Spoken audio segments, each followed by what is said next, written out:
Anytime, YouTube. Anytime.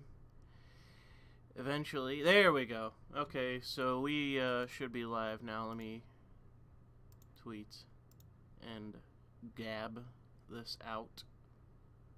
Okay. So I was looking at the trolling the Guardian hashtag, and I came up with one, but I couldn't find the template. I was looking around for the template for the trolling the Guardian, because even though I'm not British, I think it's kind of a funny meme, because the Guardian in itself now is a meme, and it used to be taken seriously. When the guy that did the Edward Snowden story, what's his name, lives in Brazil with his boyfriend. What's the name of that journalist again? He's I have a mixed opinion of him. He's like your standard left-wing idiot, but he is capable every now and then of like a decent opinion, but he's pretty dishonest. Pretty much like all journalists at this point. Glenn Greenwald, thank you, chat. Glenn Greenwald is a mixed bag, and it's funny because if you actually watch the original Bourne movie, they actually have, is it the first or is it the second? I can't quite remember. There's a journalist in the film that works for the Guardian, and it's like it's taken seriously. It's not just viewed as just a ridiculous left-wing rag. It actually had some kind of reputation once upon a time. And they can owe a decent amount of that to Glenn Greenwald when he worked for them. But that was a long time ago. And even with Glenn Greenwald, he has suffered as time has gone on. What's funny is that apparently the Brazilian government is in some kind of dispute with Glenn Greenwald because some activist organization is allegedly responsible, according to them, for the forest fires in the Amazon. Like, that's the allegation of the state in Brazil, that the fires were started by some activist organization, or may have been started by some activist organization. Apparently, Glenn Greenwald, and who's another guy? Leonardo DiCaprio. Apparently, he's a member of one of the organizations that they're alleging is responsible for the fires. So I wouldn't be surprised. I mean, it could be just a lie by the Brazilian government to try to suppress environmentalists from deforestation and, development of the Amazon. But at this point in time, I give no leeway to any left-wing outlet, like any left-wing NGO. Like, I would not be surprised if they started the fires. I would not be surprised. And with forests, and I know this because of, a childhood near some pretty expansive forests here in upstate New York, forest fires are a common occurrence, and there's not really anything that you can do to prevent them outside of having people or some mechanism basically scrape the ground throughout the forest, which is getting the underbrush, like the dried underbrush, which is the kindling for the fires. There's really nothing that you can do. So forest fires are a common occurrence. And with forest fires, they're pretty natural. They've always existed with lightning strikes and whatnot. Forest fires have always existed. And when you don't do the sort of maintenance that we do on the forests, and you instead basically try to prevent as many fires as possible, what that eventually leads to are even bigger fires, because forest fires are in nature, and if you try to prevent them but not getting rid of the material off the ground that you have to prevent the fires, then it just leads to bigger fires in the future because there's more kindling. So I don't really buy the idea that, oh my God, the forests in California are on fire again, or some forest in New York, or some forest in the Amazon is on fire. The environment's coming to the end. It's the sign of the end of days. It's like, that's bullshit. That's ridiculous. Because when a forest burns down, it grows back. It may take a few number of years, but that's what it takes to grow a fucking tree. So stupid.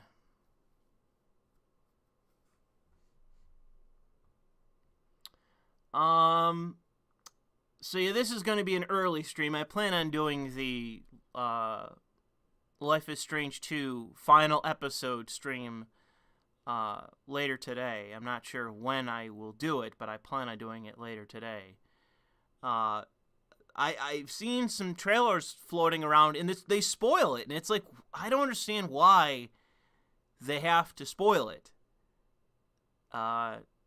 They show you what happens basically at the end, and it's like, why? Why would you show this? This is so funny. Like, I'm gonna laugh when it happens, but it could have been so much funnier if I didn't know it was gonna happen.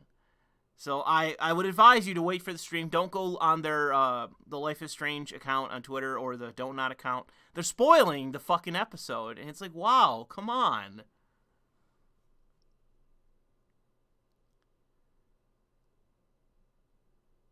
It really is a game about self-deportation. I mean, they murder a cop, and now they're running to escape America. Oh, I can barely say it. It's such a fucking crazy... it's such a crazy fucking game, and I don't think there's really going to be much in the future to capitalize that's similar to that game. I think there was one thing that's coming out that looks... Oh, I was talking to Rags in private about this, about Watch Dogs Legion, how that could be like the next crazy fucking lunatic game that I stream that's hilarious and ridiculous, but we don't know yet, and they've delayed it till like the end of next year, so that's quite a while to wait. They are bad hombres. They are literally bad hombres that have to go back.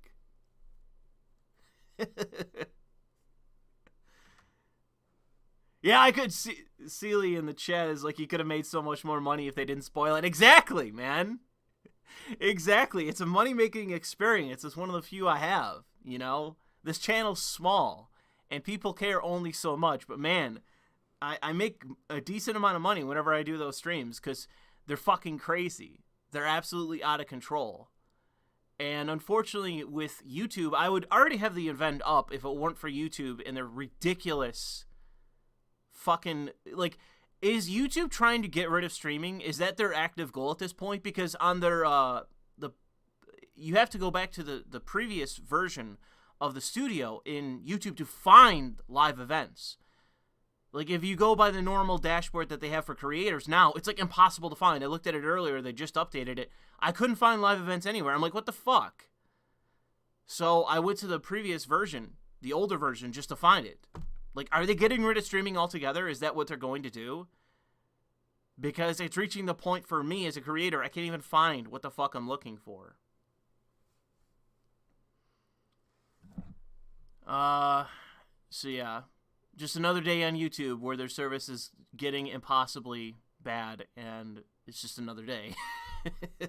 So I'll say hello to Kyle, who donated in the Super Chat. It's a while, Louis. Yes, here in the afternoon on a Wednesday. That's right.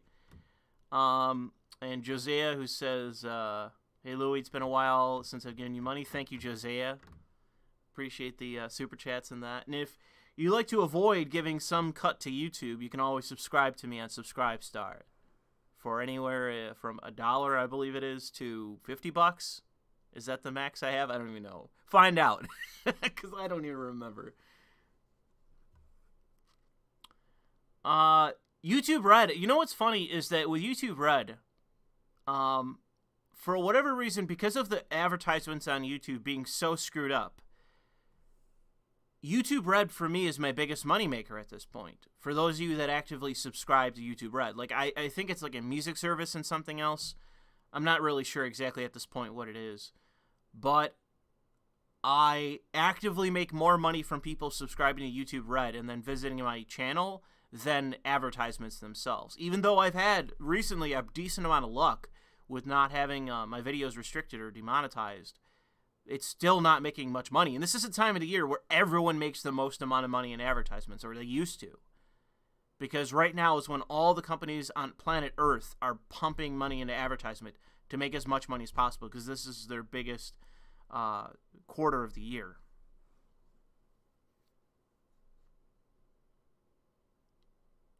Why are content creators too cucked to go to BitChute? There's no money there. BitChute is an adequate service. I think that they desperately need to... to me, the biggest problem is the image, the look of it, the aesthetics of BitChute. I think they're terrible. Appearance is probably 70% of any service. And because they don't have that, that's why people avoid it. Well, people in general avoid it for that reason. But the reason why creators don't go there is money. Money is the single greatest motivator for any person on YouTube. Outside of their own ego and promotion and that sort of thing, money is the ticket.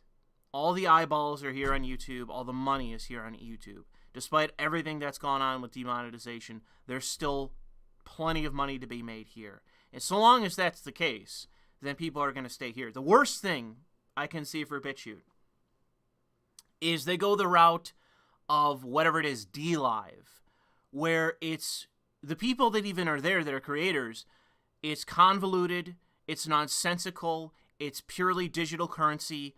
Fuck cryptocurrencies. Fuck your own little cryptocurrencies and point systems and all this bullshit. Money. That's what all of this is about. Create the necessary service to have a transaction between viewer and creator. That is all you fucking need. Everything else is just derivative of that and is worse than that.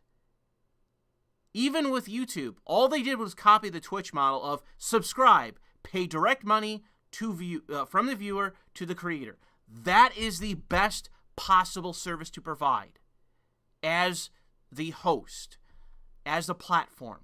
It's as simple as it needs to be. And as simple as you can make it and as aesthetically pleasing as you can make it, look at the Twitch model. That is the path to perfection, to profitability for everyone involved, including the viewer who gets what they want, which is entertainment. From a marketing perspective, from a perspective of being a creator who's been on YouTube for years now, the alternative models that do exist outside of Twitch and YouTube, those are the big two. Everything else is shit. Everything else is shit. And with BitChute, there is no money there. And the worst thing that they could possibly do is go down the route of point systems and fucking cryptocurrency and all this fucking nonsense. That is the worst thing that they can do. And unfortunately, I think eventually that's the path they're going to take. Rather than do what Subscribe started, which is use an alternative resource, an alternative company that they can use to facilitate transactions the same way Patreon does, but with a service based out of Russia or something. I don't even know where it is. Rather than do that model, which is the preferred model, the workable model, as we know through Patreon, which we know works, just without the political bias. If BitChute can do that, just some basic copy of YouTube, some basic copy of Twitch, some basic path to monetization that we already know works, and as simple as it is just money from viewer to host, that's it, there's nothing else other than that, then they will be on their path to profitability and success and to rival YouTube. But if they do something else, they're going to fuck themselves. So yeah, I give credit to people like Styx, who's actively trying to make the platform workable, but I'm telling you that the problem is money.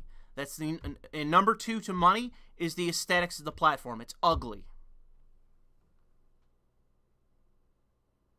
So we got Transcended Phoenix discussed the lowly debate with someone the other day. Kind of crazy how it boils down to weebs defending the censorship of art from people who call them pedophiles while actively sexualizing children. Yeah, I mean, that's pretty much where we are. And I was completely right about Gab.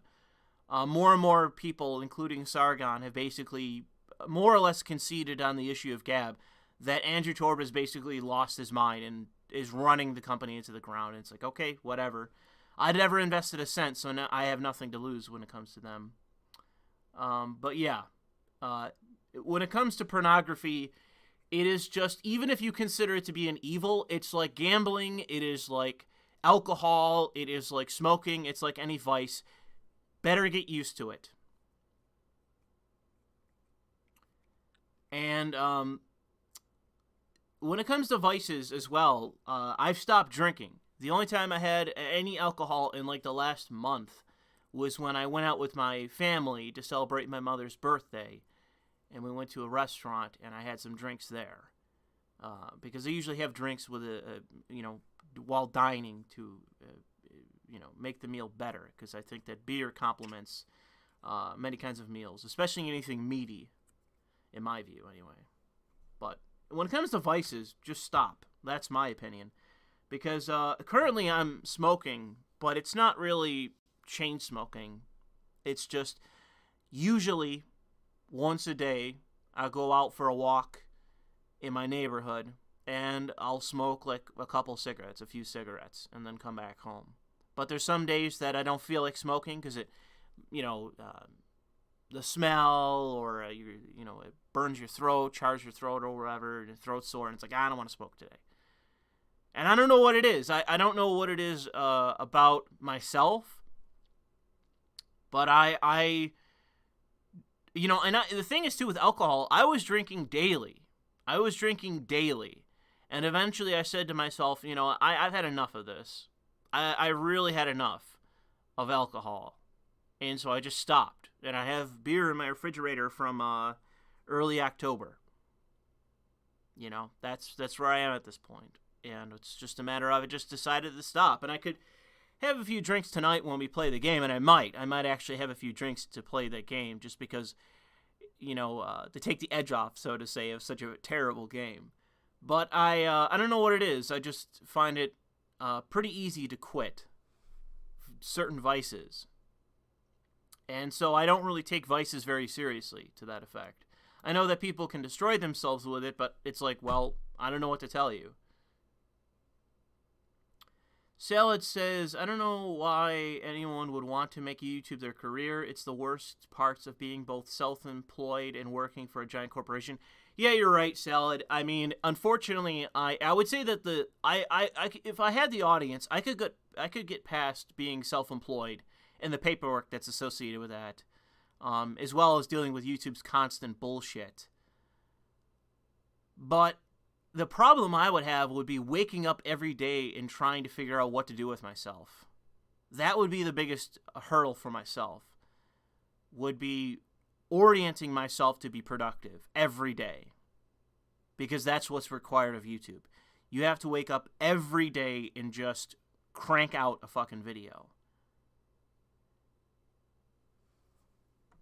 And thankfully, the professional, someone like Sargon, every step of the way, he's made the right choice of what to do. And with his COD Daily channel, it's absolutely playing the algorithm, producing content that people want, and it's on a new channel, so he gets to rake in all the new money. He doesn't have to deal with his channel being demonetized and that by YouTube like his older channels are. With his new channel, it's fresh, it's ready to go, the audience is already there, and bing, bam, boom, he's making money just off of that. So I think at some point when you've been doing it long enough, like, you understand the game. You understand what you have to do to make money. And I would hope that should my channel ever explode sometime and I make a lot of money and make enough money to, some fantasy of me actually doing this professionally, the problem I would have would be getting past the hurdle of forcing myself to be productive every day, because I know myself. And unfortunately, that's one of the things that, like, unless I have, like, basically someone in my ear telling me what to do, I find it difficult to actually orient myself in what to do.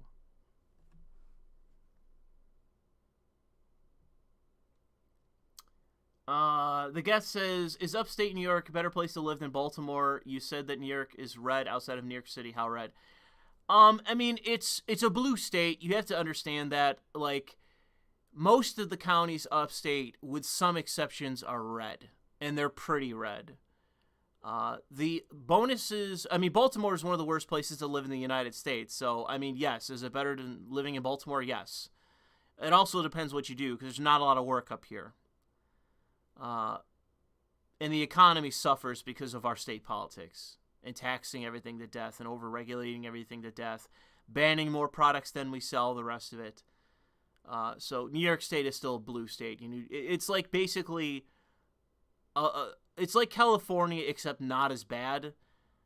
The problem is if you live anywhere near like an urban center, like if you live near Rochester, if you live near Buffalo, if you live near New York City, except for like the rich parts that are just above New York City, like it's shit. I hate working. I've worked in Rochester recently. I hate Rochester. I think it's one of the worst cities I've worked in. It's a fucking like 8 mile long or however many miles it is, the city size. It's just miles of fucking ghetto. Homeless people everywhere, schizos everywhere, junkies everywhere. Buffalo's similar to that, but it may not be as bad as... I mean, Buffalo's more dangerous than Rochester in terms of violent crime, I think. Maybe. I'd have to look that up. I think because of just the size overall, Rochester might be worse just based on numbers alone. But it's like any urban center. They're just fucking awful. I can't imagine living in a city. I've already said that before. I don't understand how anyone works or lives, let alone in an urban center. Like, I don't get it. How do you manage it? I fucking hate it. I hate being in the city, let alone, being there for any extended amount of time.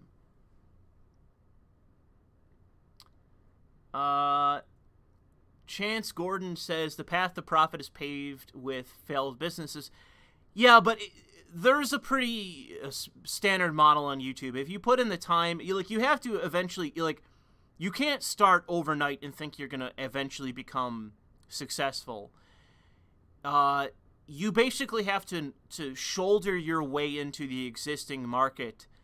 And it's basically, the biggest thing on YouTube is networking. Like, if you do streams, if you do podcasts with people, if you hang out with other people, that is the biggest way to garner an audience, because it's simply bigger channels that already have an existing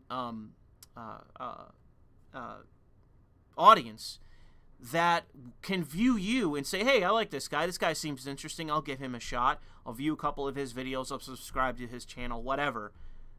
That is the way to basically to bridge the gap between absolutely no one's and people that have some modicum of audience on YouTube. Networking is the key to advancing yourself. But it's not a path to long-term sustainability. Just because you know people doesn't mean anything if you yourself are not interesting enough, you don't produce enough content, wink, wink me, or you have a number of other pitfalls to your personality or what you produce. There's examples that I could cite, but I'm not going to. But yeah, there's no guaranteed ticket to success on YouTube, like there is no guaranteed ticket to success in life. There's a lot of variables that depend on outside sources that you can't control, but in many ways, if you manage to garner, probably I would say the magic number is 100,000 subscribers. Once you get to 100,000, you basically have to try to fuck up at that point. If you put out content daily, if you play the algorithm, if you network with enough people, if you know enough people, if you are on enough streams, basically you can draw an eye. If you can draw the eye of enough people by getting yourself around enough, then you will be successful. You basically have the guaranteed path to unlimited growth. And one of the people that I can say that I've seen this happen to, starting out from being one of his early subscribers, was Donut Operator. Donut Operator's a cop channel. And I followed him at something like 100,000 subs, 200,000 subs, somewhere around there, under 200 I think it was. And he's now almost at a fucking million. And is he all that exceptional as a commentator in that? No, not really. He provides a good amount of insight to policing and that sort of thing that other people can't provide who don't have the experience. But is he an exceptional commentator? In my opinion, no. But he does the work. He does the work. And he has networked. He's got himself around. And people have seen his name around. And eventually he's where he's at now, where he's almost at 1 million subs. And he doesn't even take YouTube as seriously as other people do. He's like running some skateboard company or something like that. Like he owns his own small business that he's been working on and has now started. He does that more than he does YouTube at this point, as far as I can tell. And I think he does Twitch too. He does like Twitch streams, and so does his wife. But in my view, that's not really where his bread is buttered in terms of content. It's YouTube. That's where he has almost 1 million subs. And yet, he doesn't take it seriously as compared to other people. And he's still at 1 million, almost at 1 million. And it's because he played the path. You know, he did what he was supposed to, and he got there.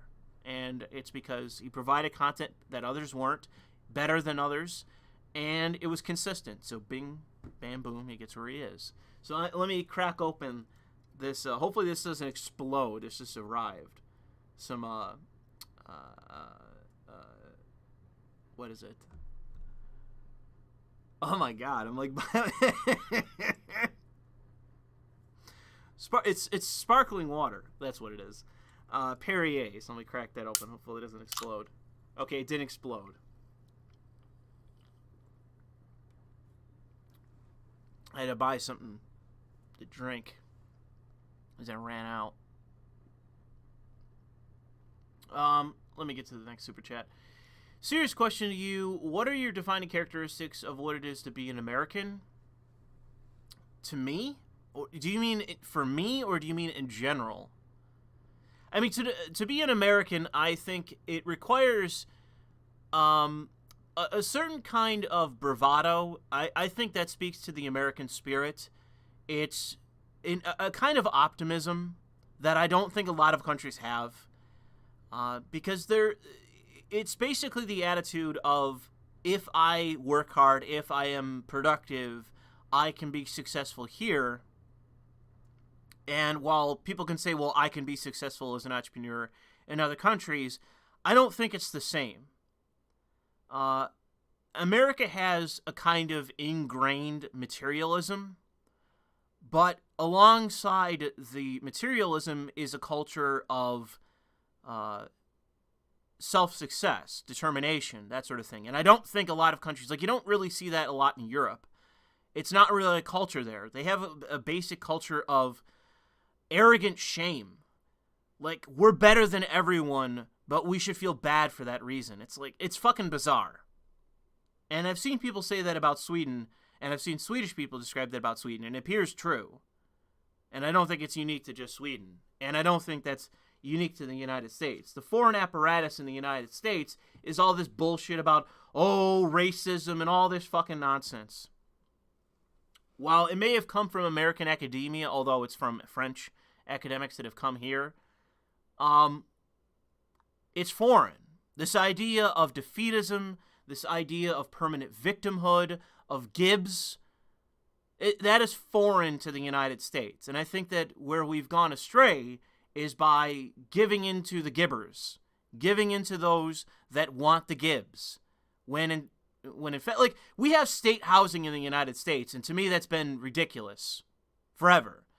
Like, when I listen to people in Britain talk about, oh, well, we need to build more council housing, it's like, fucking why? Fucking why? Why would you want to build more public housing? Why? But it's like a given.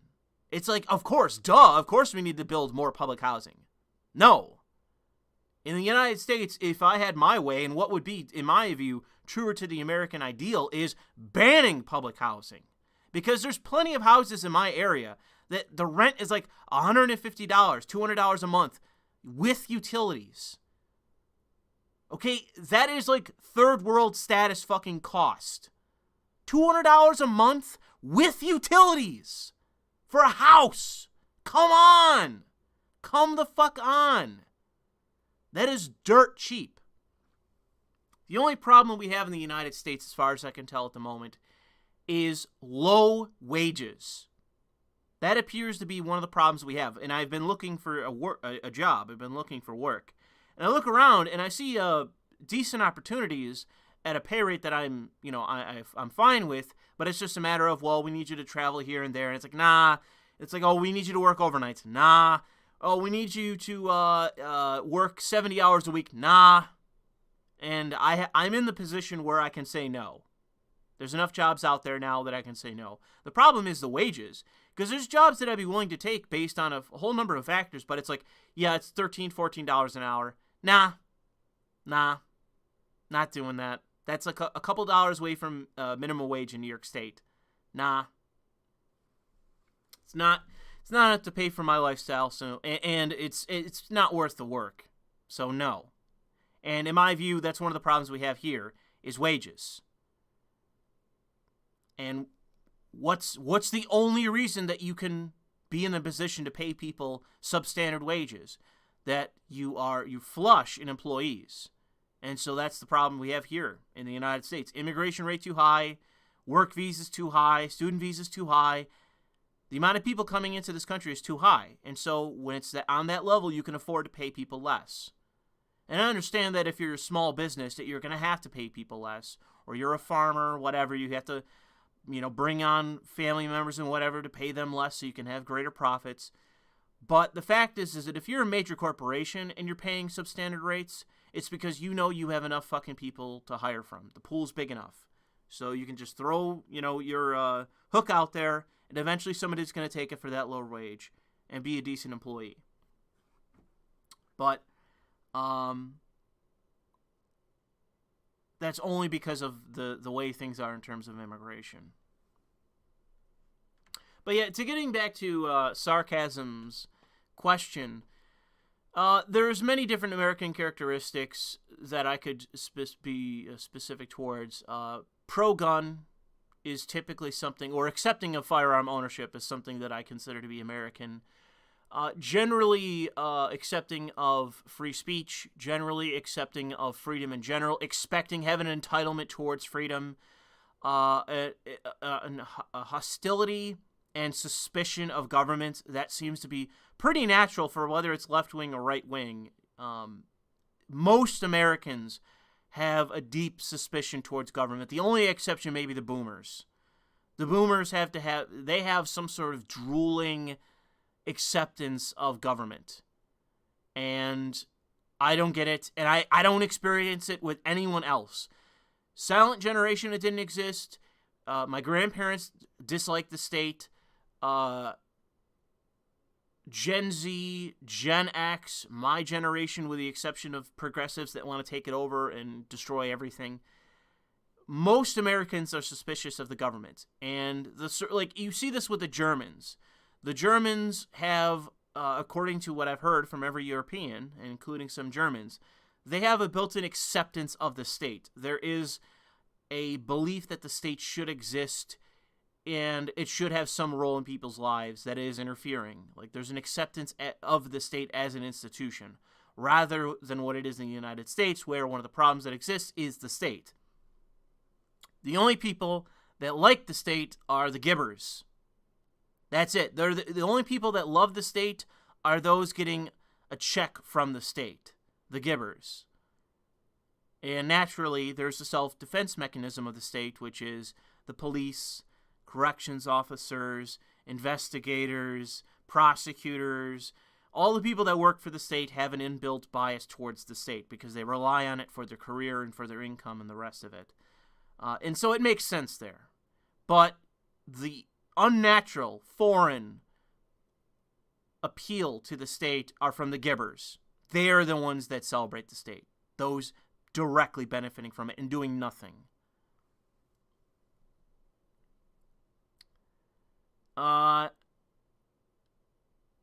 Yes, I agree with Leash Lord in the chat that I don't like the minimum wage. I don't think the minimum wage. I think the minimum wage is the left wing's mechanism for trying to artificially pump up wages, but not limit immigration because they don't want to eliminate their voting farms. So I'm very suspicious of the minimum wage at this point. I do directly benefit because of New York State and my job being, the company I work for being stingy. But it's not to the extent that it makes me like the job anymore. It doesn't. I'd be wanting to quit either way. So the minimum wage, in my view, is just an artificial mechanism to try to raise wages when the problem is not the evil corporations, it's the market. And the market wants more gibbers coming into the United States, because they don't give a shit if they come in and they require benefits. They're not paying into the benefits. It's us. Thus, those of us paying income tax or whatever else. And I'm not even sure federally if I am. I have to see let me check that real quick. Federal income tax. Because I know I am paying into, obviously, Social Security and the rest.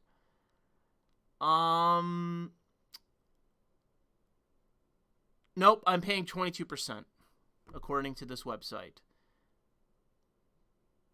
That's the rate that I'm paying in federal income taxes. So I am. So I can complain. I'm paying taxes into it, so I can complain. We need fewer gibbers, because then we won't have to pay into food stamps. We won't have to pay into welfare. We won't have to pay into workers' compensation claims, with minimum exceptions of actual natural accidents. And the rest of it. Go down the line. We could eliminate public housing. Who needs public housing? I don't need public housing. I couldn't imagine myself ever needing public housing. I don't need welfare. I don't need SNAP. I don't need Medicaid. I don't need all these programs that are billions and billions and billions and billions and billions. We need corrections. We need police. We need border control. We need ICE. There's a bunch of things that we need. I suppose we need the FBI. I suppose we need the CIA. Whether we need the NSA is up to, it requires information I don't have to say whether the NSA should even exist. But there's a number of bureaucracies that the United States needs. But I can tell you that all the Gibbs is, with some exceptions. A public pension, maybe. I've yet to hear a compelling argument against it. I've yet to hear a compelling argument that says that, having a public pension for the old doesn't actually help. But when it comes to the rest of the Gibbs, I don't know. I don't really know that we need them. Sarcasm, if you gave me an opportunity to sort of lay him out where I wasn't on a live stream, I'm sure I could come up with at least 10 characteristics of what it means to be an American. And that is generally true for most Americans in my experience.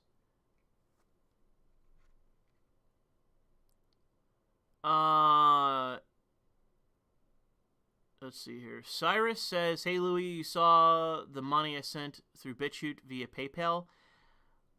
I'm not sure there, Cyrus. Oh, did you send it today?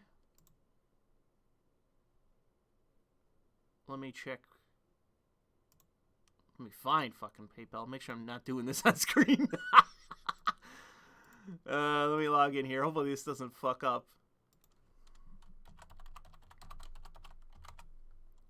Because sometimes YouTube does all kinds of pop-ups and shit. No, that isn't what I need when I'm streaming. I'm not sure there, Cyrus. I'd have to check. But thank you anyways. I'd have to look. I'm not sure. I'm not sure when you sent it either. Sam says, New York beef farms are chock full of illegals, though. Yeah, I don't even know if it's beef farms. It's like apple farms and stuff, too. Patrick says, sup, HO3$. Not sure what you mean by that. Skellington says, the only skeptic I watch nowadays cut above the rest. Well, thank you for that. I'm not really sure what skeptics still exist basically, the skeptics that once existed either became something else, like, as far as, Armored Skeptic is like a movie reviewer now or something like that. I don't even know. And everyone else, if they were, like, I don't want to name names, but there's plenty of those that were skeptics and then just became left-wing shills. And as far as I know, they don't do anything now. So, I mean, watching me is an alternative because I actually produce content occasionally. Baczynski says, apparently wages don't suffer downfall from an influx of migrants, according to the Nobel Economist of 2019 laureate Clown World. Yeah, I saw that earlier, Baczynski. I mean, I could pull it up here for us to watch. But it's your standard globalist appeal. I mean, it's so patently false. I mean, she's just doing it anecdotally. She's not even citing studies. She's just saying there are studies. But I don't believe this. This sounds like absolute horseshit to me. Is zero. Plus, she's French. Zero. It's not just that it's small. It's zero. It's zero. And you have, even when you have big waves of migrants, for example, when Cubans came to Miami in big wave, when Castro gave them the green light for a short period of time, you had a huge wave of Cuban migrants. And David Card, a labor economist at Berkeley, studied this episode and looked what happens to the wage of the low-skilled people in Miami. So that's one, a misrepresentation of. Did we just go down? Are we back?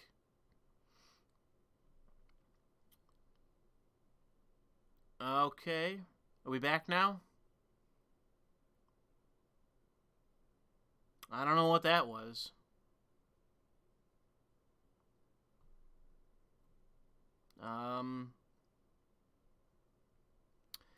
I'd have to look into it, Cyrus. I'm not really sure. Okay, I think we're live now. Are we gonna have, did I just lose the previous stream because of YouTube and their fucking nonsense? Hang on a second here, I have to look into this. The stream just went down and came back up, and I think we, might be deleting the old one, because with YouTube, okay, no. It looks like it just went down and went back up.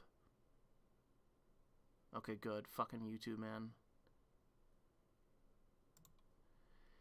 Alright, yeah, so I'll stop watching this. I'll probably get, like, a copyright claim from this shit because it's British. It's just a simple matter of there's a finite amount of jobs and there's an infinite number of people coming in. The problem is that you have to have people doing landscaping. You have to have people do a whole slew of things. And rather than fill the job with a working-class white male, if there's a cheaper alternative, the companies will go with that cheaper alternative, even if they have to break the law in the process. And that eliminates that position for a working-class white or black man. So when it comes to wages, it isn't just a matter of wages. I don't believe you there. Because, I mean, you'd have to go back to 1965 to find a point in American history where we did not have mass migration, mass immigration incessantly. You'd have to go back then to find actual statistics of what does it look like in the United States wage-wise when it's not millions of people coming in. And I guarantee you they're not doing it by that metric. But even if it's not wages, you have to just look at it from a position of jobs that exist overall. Because we can see, as the Japanese example, they have to pay more. They have to give better benefits. They have to give better hours because there's not enough people. There is a labor shortage. And because of that, wages go up, demand goes down. For, in terms of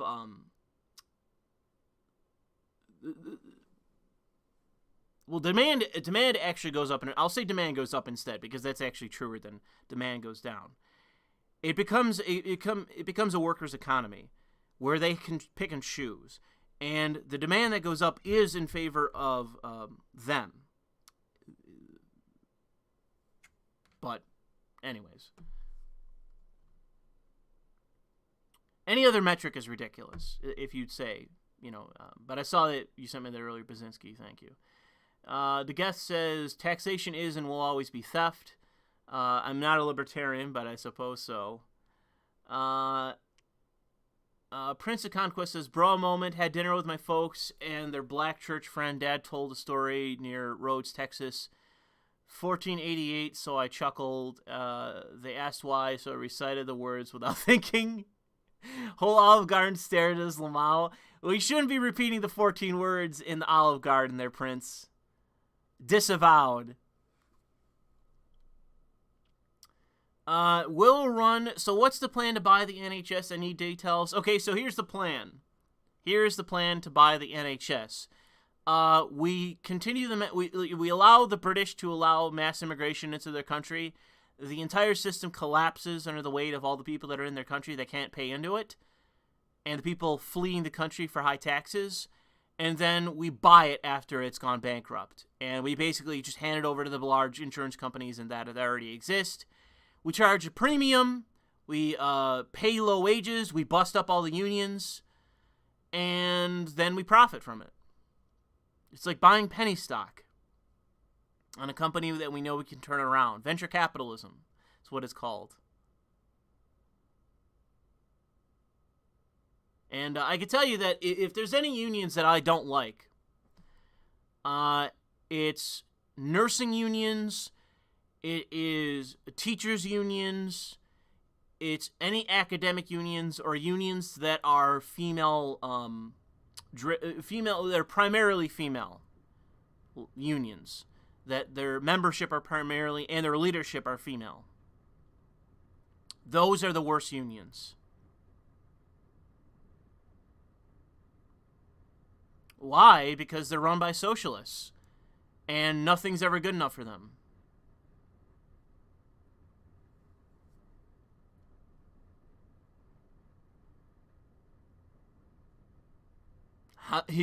Z-Star apparently knows how to make them less left-wing. Okay, Z-Star, go for it. What is the way to make teachers' unions less left-wing?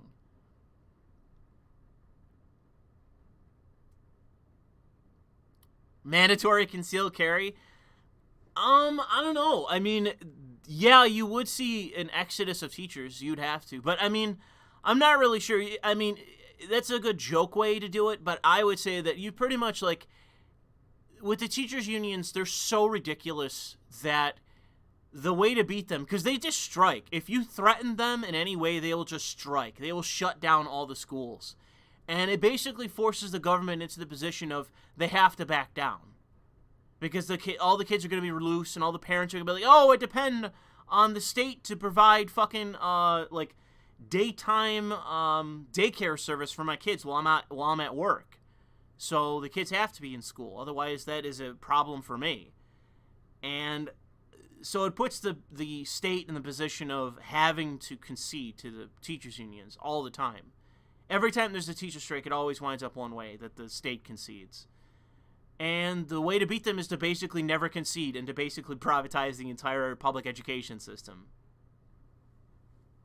It's to build all the charter schools and all the academies necessary, and faith schools maybe. Build all of them necessary, and then problem with faith schools, faith schools is that even with like paying no taxes, they're not profitable.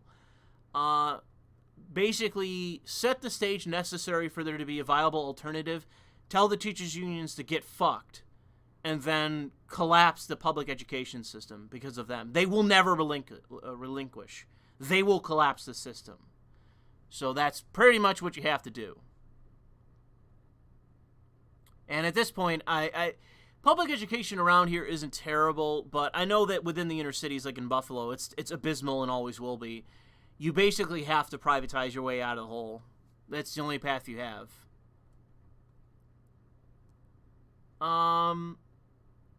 So yeah, with the NHS, it's wait till it collapses and then buy it for nothing. And then charge premiums. Cows are big, says MSM is gloating about working class life expectancy going down, trying to justify more neoliberalism. Well, I don't really see how like more neoliberalism is going to help that. It's more so going to make it worse. And yes, that's right. It's not just life expectancy. It's for men overall, as far as I'm aware. Cows are big. I'm not sure. I'm getting like cut off here for some reason. I can't view the most recent super chat. What the fuck, YouTube? Let me put this in another bar here and see if that fixes it. No, it doesn't. What the fuck? Fucking YouTube, man. So stupid. Ah, come on. There we go.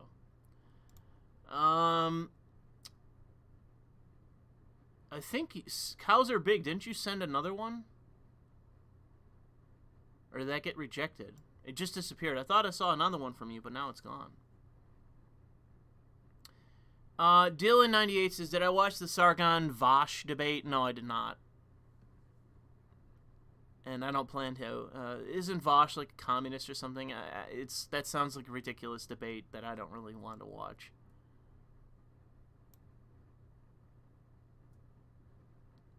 People are saying in the chat that Kamala's done. Let me check Twitter.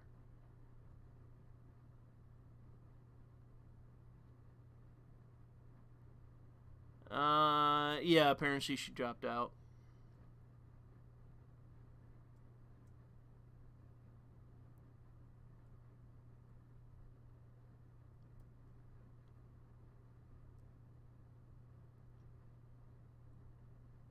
She, who is it? Ben Carson in the Republican primary, where he, like, spiked up and then went right back down.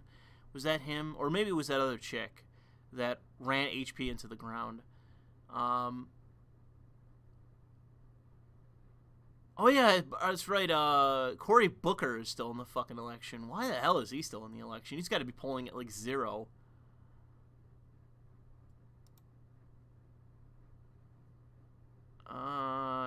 Yeah, Cory Booker's still in, and one other is Julian. I think Julian Castro's still in. So is Amy Klobuchar.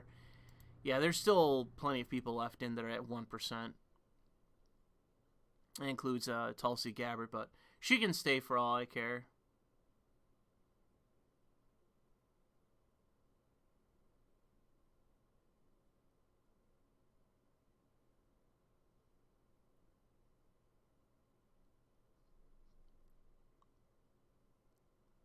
Apparently, fucking Kyle Kulinski's saying some stupid shit.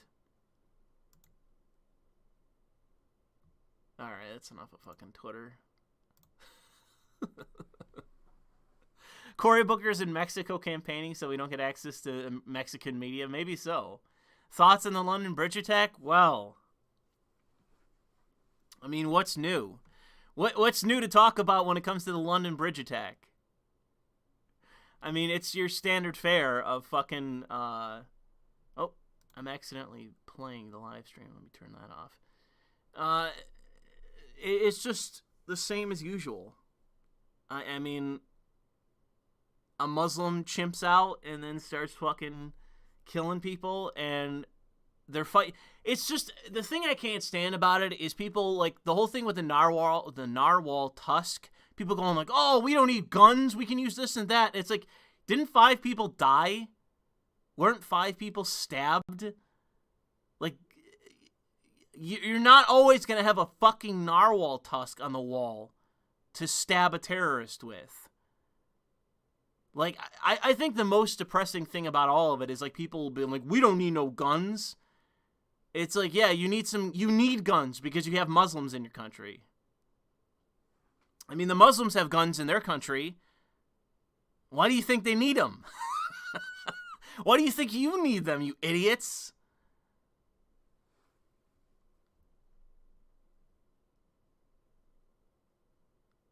So, yeah, I would say that, unfortunately, in the UK, like, it's just another, like, it's, I don't know if it would be the comparison to, like, fish in a barrel syndrome, something, like, British people have an unhealthy, submission towards those that engage in violence. Like, in the United States, like, some fucking government agents are like, yeah, well, we're gonna fine you for grazing on public land or something, and a bunch of good old boys get in their pickup truck with some fucking ARs and all sorts of shit and go crazy.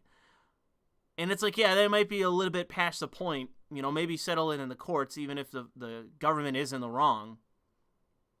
But in the UK, it's like, you can have a fucking Muslim walk down the street with a pistol, just executing citizen after citizen, just walking in a row, just shooting, and they could kill 100, 200 people on live film, on national television, broadcast it to every home in the UK, and just the go-to response for the average Brit is going to be like, well, diversity is our strength, the guns are the problem.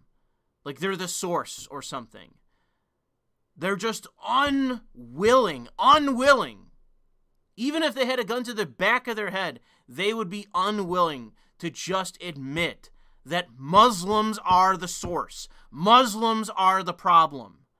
Their acceptance of their violence, institutionally and just culturally, that is the fucking problem. And it's going to continue so long as they continue that.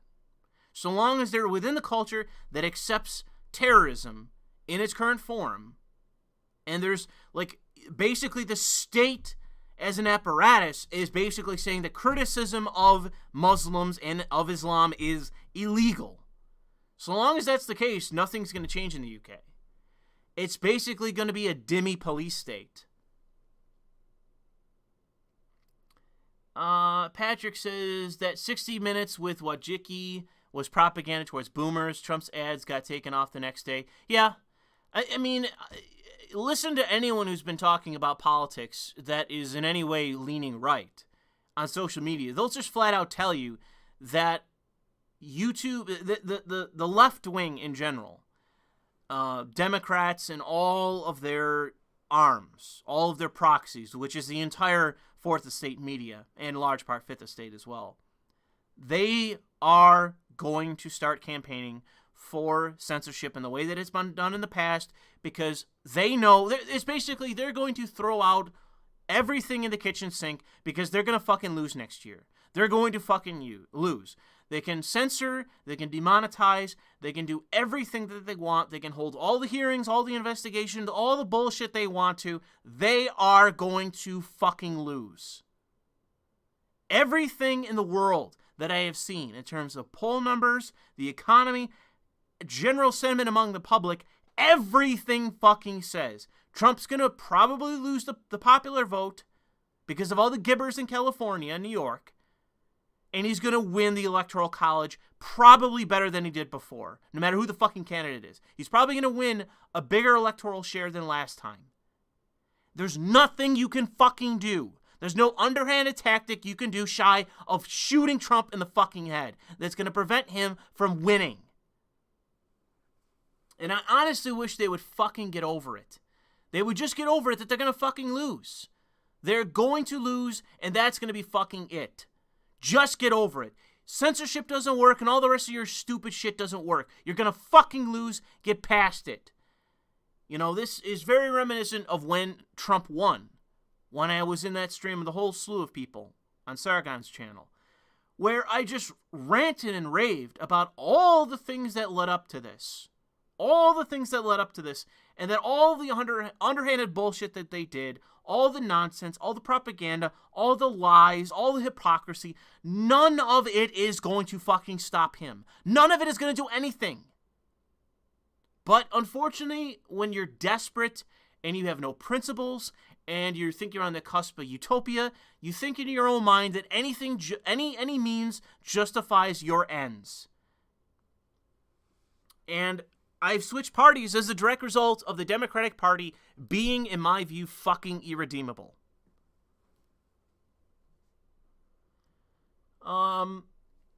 Evangelist, I mean. I don't know why I always say that wrong. Thoughts on the Groipa War? I did videos. As far as I can see, the Groipa War is kind of on the back burner now. What's his name? One Eye, Woden, the politician, Woden the neocon, has managed to sidestep them, even though from the Groipa War, I can tell you that Dan Woden is definitely a fucking backstabber. If I was any like apparatchik in the Republican Party, I would be ready to catapult Dan Woden, because he's a fucking schemer, man. He's like Gavin Newsom, the governor of California. He's a fucking schemer. I can tell he's got no principles. He's just pursuing power. People can say, oh, he lost his eye in the war, blah, blah, blah. Nah, bro. He's a fucking dirtbag. He's another Mitt Romney. Don't trust him. Do not trust that fucking guy, man. I'm telling you.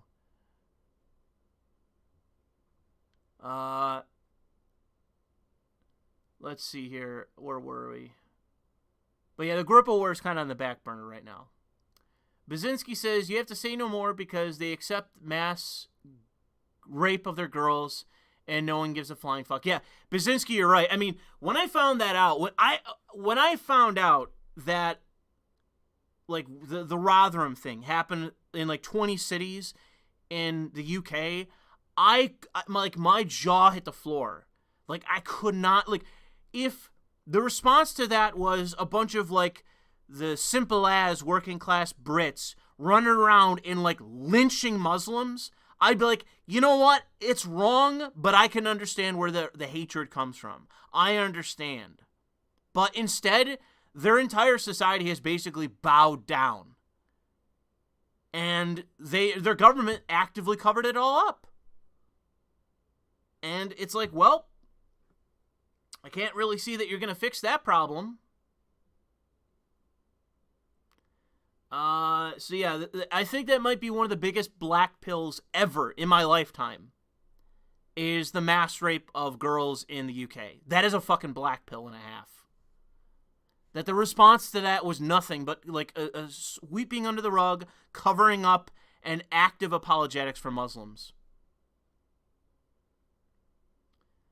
Thoughts on Stephen King's "If the terrorist had a gun, it would have been even worse, so it's a good thing there are strict gun laws in the UK." There's strict laws in Japan, and they can get guns in fucking Japan. The Yakuza can get fucking guns in Japan. If you're organized enough, you can facilitate the smuggling of weapons. It's not a matter of whether your country has them or not. It's the fact that in the world, there are hundreds of millions of guns flowing across borders all over the place. All it requires is for you to get a smuggler on a boat or a smuggler in a plane, pay enough people off, you can get the product in the country. That's it. The black market will always exist. Criminals will always exist. Why not be armed? And I think, honestly, in the UK, they're afraid that if they arm their population, you would see fucking self-defense use go through the fucking roof. You would see self-defense in the United Kingdom go basic. I would say in the first year, it would centuple the rate that it is now.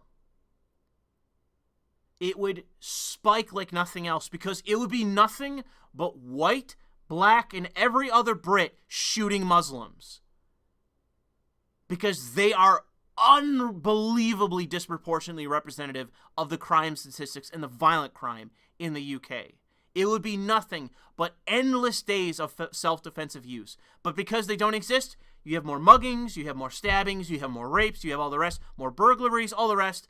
And in the United Kingdom, you have no right to self-defense. You have the right to be raped, you have the right to be mugged, you have the right to be burgled, you have the right to be murdered, and you can't do anything in the process of stopping it. And if you do, you're a racist and you will be the one prosecuted.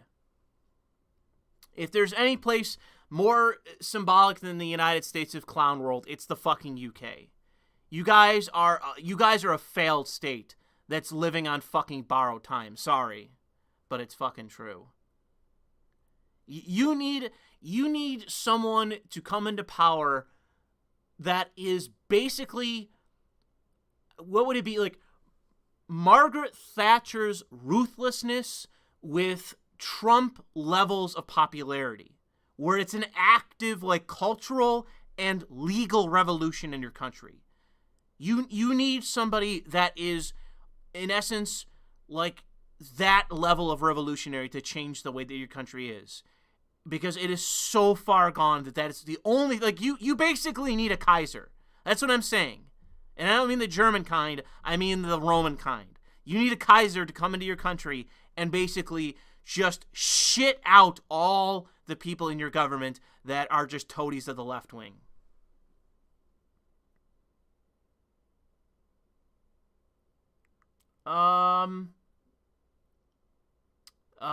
YouTube took my other chat because I trashed the woman. I'm in a pipe fitters union and women join, get pregnant, and then work in the office using my benefits. Yeah, cows, I'm not surprised. I've heard mixed messages about unions. Like with my father's union, the women there, like, they're held to a certain level of expectations, but they're all administrative. all the people that work for my father's union that are women are all administrative. They're not actually doing the work. They're just accountants and secretaries and stenographers and all this fucking nonsense. Legal aides, lawyers, like they're all administrative and they're interchangeable with anybody. So I agree with you there, and I'm not surprised. And unfortunately, the only way to change it is basically to get into a leadership position there. And obviously, I'm certain that you're probably my age and you're not in that position currently. But you'd basically have to take a leadership position, and if it's a big pipefitters union, basically rebuff the national leadership and basically say, we're not pandering to women. This is a men's union. Because with pipefitters, it's probably the same with electricians. It's probably like 99% men. Because how many women do you know that are working with pipes, that are working with fucking plumbing, that are doing duct work, that are doing heat cooling, any of that shit? How many women do you know doing that? I know 0. And I know a dozen men doing it, of any of those things. I know 0 women doing any of that. So, yeah, it's ridiculous to me that any of these fucking unions are doing this. And I unfortunately, what it requires is someone that is basically of my temperament, I guess you could say, but mostly my politics, who's willing to sit down with labor and just be like, yo, if you want me to, like, this would be the thing that I would do. I would back union labor. I would be willing to support them and support their interests. Because there are like decent unions that exist, and I think the labor trade ones, those are the ones that I think that are still decent. Even though they have their problems, I think they are salvageable. But the problem is that this fucking SJW bullshit that's coming from the top, of all these unions, it needs to fucking end. And I would say this to the AFL-CIO, I would say this to IBEW, I would say this to the Teamsters, I would say this to all the major unions. I would say, if any of your unions are fucking propagandizing any of this shit, I am not willing to meet with you as a politician. I am not willing to meet with you. I will cut you no deals. I will not work in your favor. I will not represent your interest in any way, shape, or form. I will not represent you at all. I will not bring you in the room for any kind of negotiation and any kind of laws. I will not represent you so long as you propagandize this shit. And it's just like in the 50s. It's the 50s all over again. Clean out the goddamn communists. Get rid of the anarchists. Get rid of the communists. Get rid of them. Clear them out of the unions. Because that's the problem. That is the problem. There are too many within the main institutions, the national level businesses, the organization structure. There's too many left-wing activists. Get rid of them. Get rid of them. If you are a union that is 99% male in terms of who you represent, those are who you should be fucking representing. And that is it. Unfortunately, with the members of the unions, it's unfortunately that a lot of them are young or they're old and they don't want to fucking, they're just not engaged in the politics of it. But it's like, they're like, all these unions are going out there being like, we need more women, we're hiring women. It's like 99% of your membership are men. Those are like, you should be fighting for, one, the labor interests of those you represent, but two, men. Men. Those are who represent, those are the membership. Those are the ones paying the dues. Why the fuck are you paying if all you're representing are women's interests when that is 0.01% of your membership basis? And all 0.01% are lawyers, are secretaries, are accountants, are payroll, fucking whatever. They're all administrative. Why? And I'm telling you, it's the boomers at the top that are getting all of these left-wing communists whispering in their ears, and unfortunately, it's going to require someone to just shut them down and say, no. It's basically going to have to be from the bottom up, or it's going to have to be from the top down, where it's like someone like Trump. where the AFL-CIO wants to consult him or consult someone in the Senate or in Congress, like a whip or the majority leader, and they say no. And it's specific. I would like to bring you in my office and negotiate this and have your input on this, but you're not coming because you're representing communists. And I am unwilling to meet with communist representatives. And so that will force them, I guarantee you, that will force them to clear out their membership, to get rid of the fucking communists. And if they're not going to fucking get rid of them, it'll quiet them down. And either way is fine by me. Shut the fuck up. I don't want to hear your bullshit about women's representation in fucking labor unions. Men are the ones doing those fucking jobs, so shut the fuck up.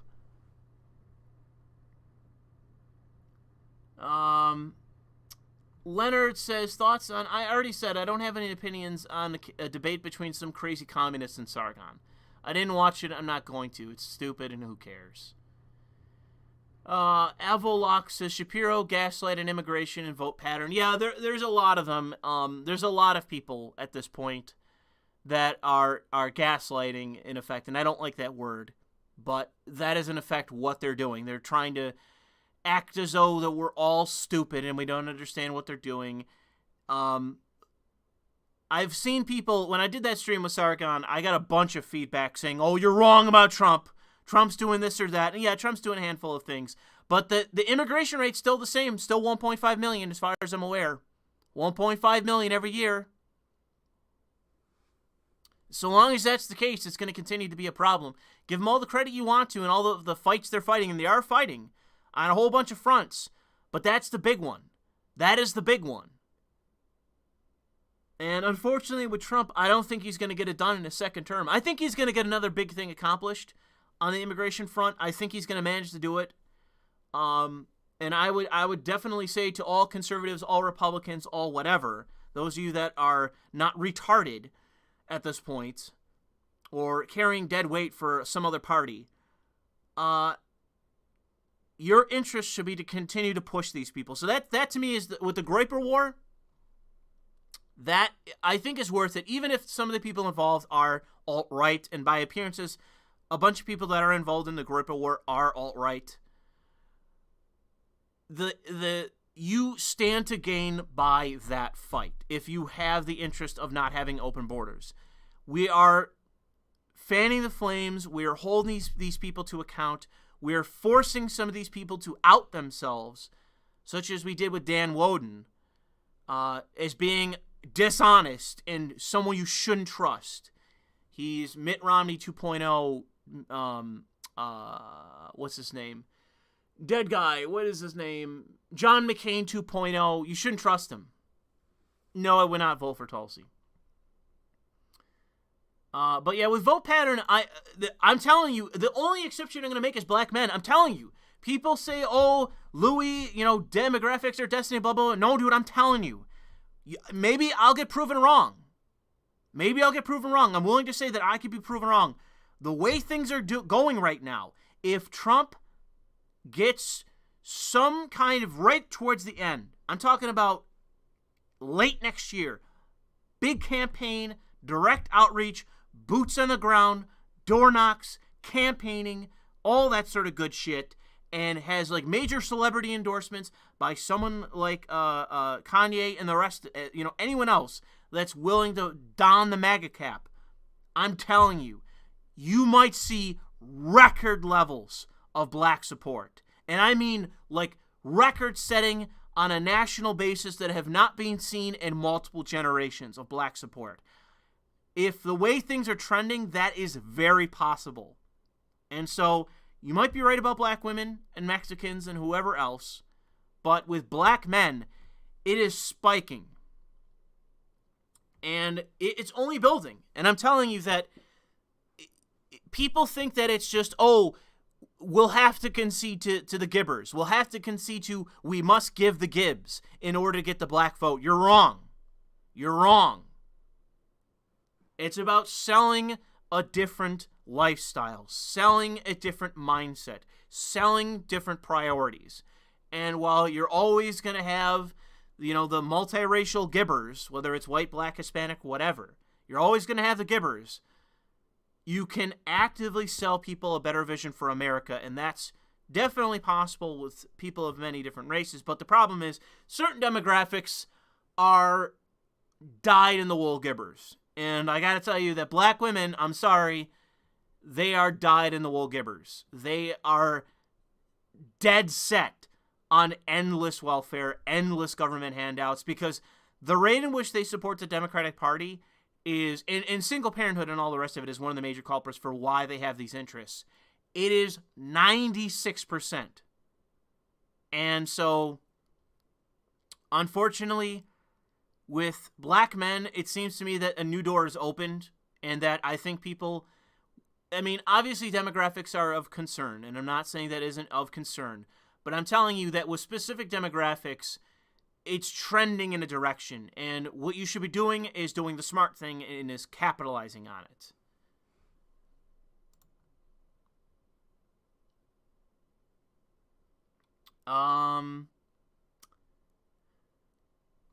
Purdue engineer student here, does it give you any hope that my STEM, especially men college students, are aware of this crap and oppose it? Yeah, it seems like people in STEM, I would say that what you got to do there, Leonard, you can't be too aggressive about this, is if you ever run into any kind of beta men, and there's plenty enough of them out there that are going to they're going to tip their fedoras for this shit about all the shit that's going on,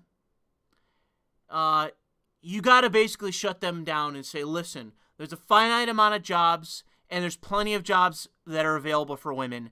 And the fact is that when it comes to STEM, the numbers of women involved have just collapsed. Less and less women are trying out for STEM jobs. They're not interested. It's not the work women want to do, and I like having this job, and so should you. Stop being an activist for someone taking away your job. And if you want a clear spot, and this is a clear way to call them out on their fedora tip and bullshit, and say, listen, if you want to get more women in STEM, resign. Join another field and have a woman take your spot, because I'm not willing to. I want to keep my job. I want to build a career. This is a good job. This is a good field. I want to keep this. And if you think that more women should be here, you quit first. Stand by your own principles. Enact the vision you want to see, you quit. And I think I've seen similar arguments happen in real life. If you're too aggressive, you look like the asshole. But if you just put it out there and say, you know, and do so in a cool manner, cool-headed, cool thinking, monotone especially works. And I do this when I'm in public. Most of the time. People will look at that person, at the other person, and they'll laugh at them. They will actively laugh at them. Be like, ha ha ha ha, wow, you're such a retard. Ha ha ha, you'll never quit. You're full of shit. Ha ha ha. They'll just laugh at them. And it will humiliate them. And with beta males, all you can do is beat them into submission. You're never going to win them over to your side. You can only tell them, in no uncertain terms, to shut the fuck up and stay in their lane.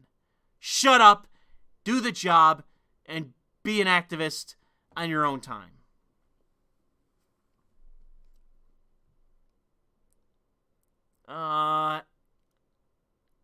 Radion, I think it is. Communist activism is just a Trojan horse for personal political gain. Absolutely.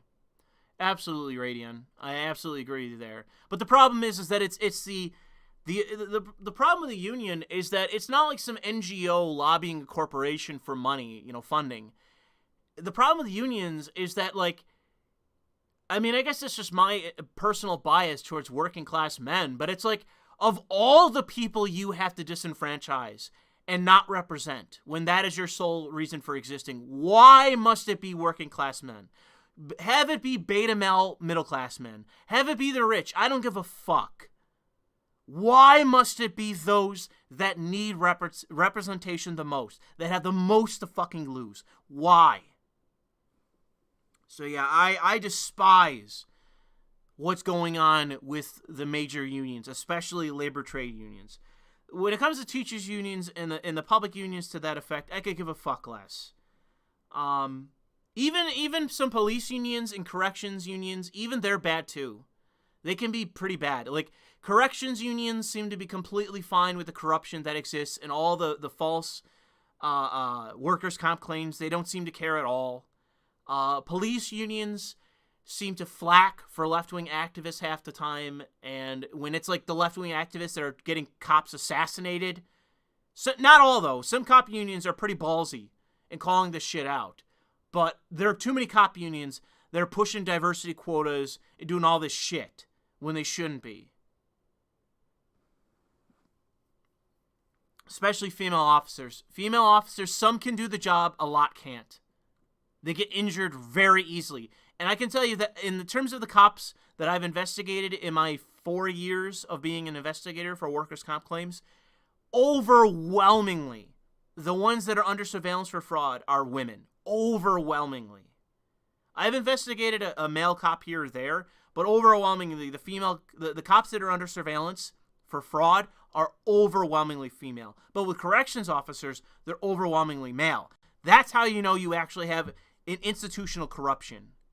Is that it's overwhelmingly male, and that overwhelmingly male are being investigated for fraud.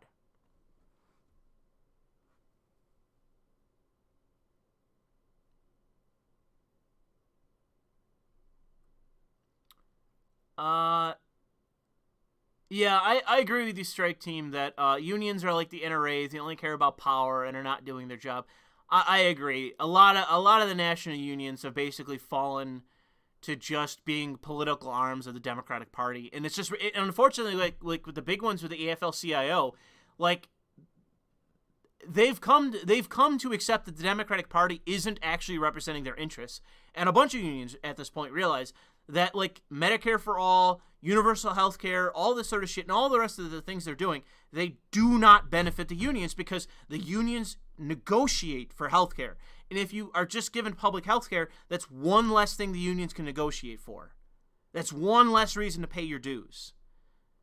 So the unions do not benefit through that. And they're realizing that now.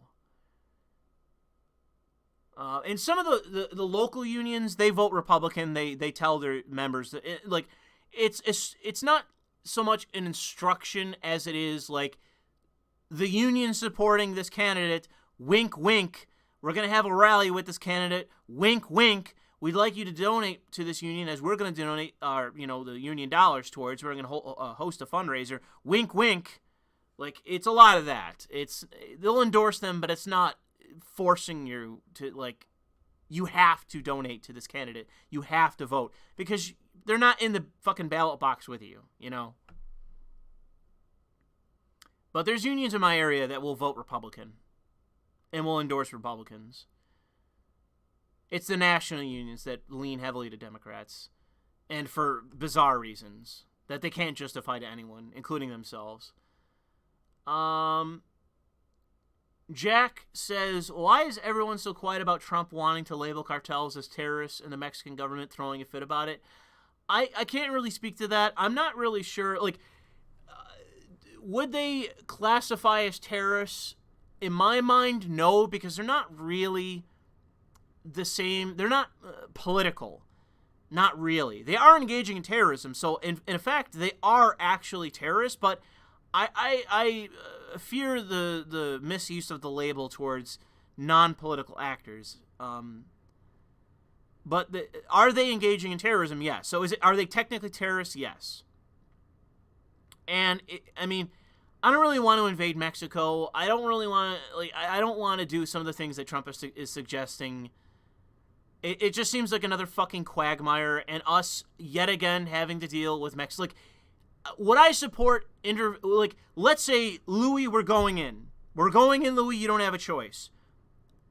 I swear to God, if we're going into Mexico, we're overthrowing the fucking government.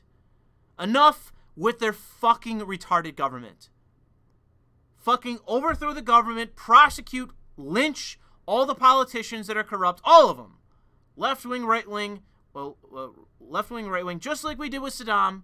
Lynch them, and then put in a new fucking government. And we'll fucking run it. Okay? That's my price. If we're going to go in, then we're not going to go in to prop up this goddamn government. We need to go in and overthrow this fucking government. Because they're the fucking problem.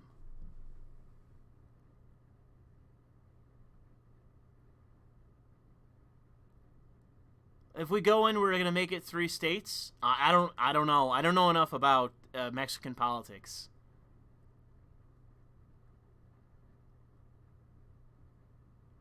I mean, pretty much we would basically be making Mexico Puerto Rico. The only thing that we shouldn't do is basically, if the state can't sustain the Gibbs like it is in Puerto Rico, then we shouldn't be giving money. We shouldn't be giving federal money, and they should not have birthright citizenship.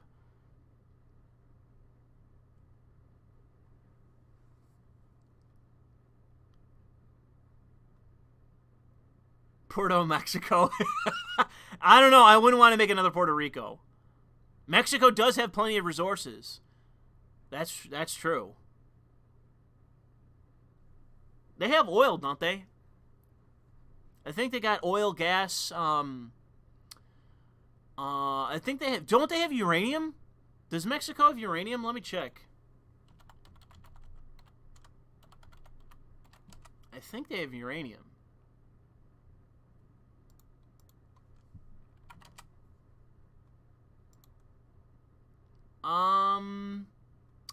Yes, they do. They do have uranium.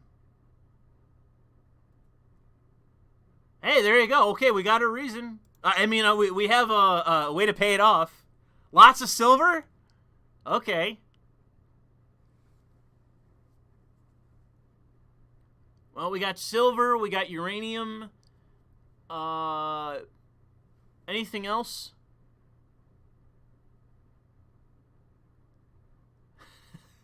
I'm like convincing the chat that we should go in when someone else brought it up.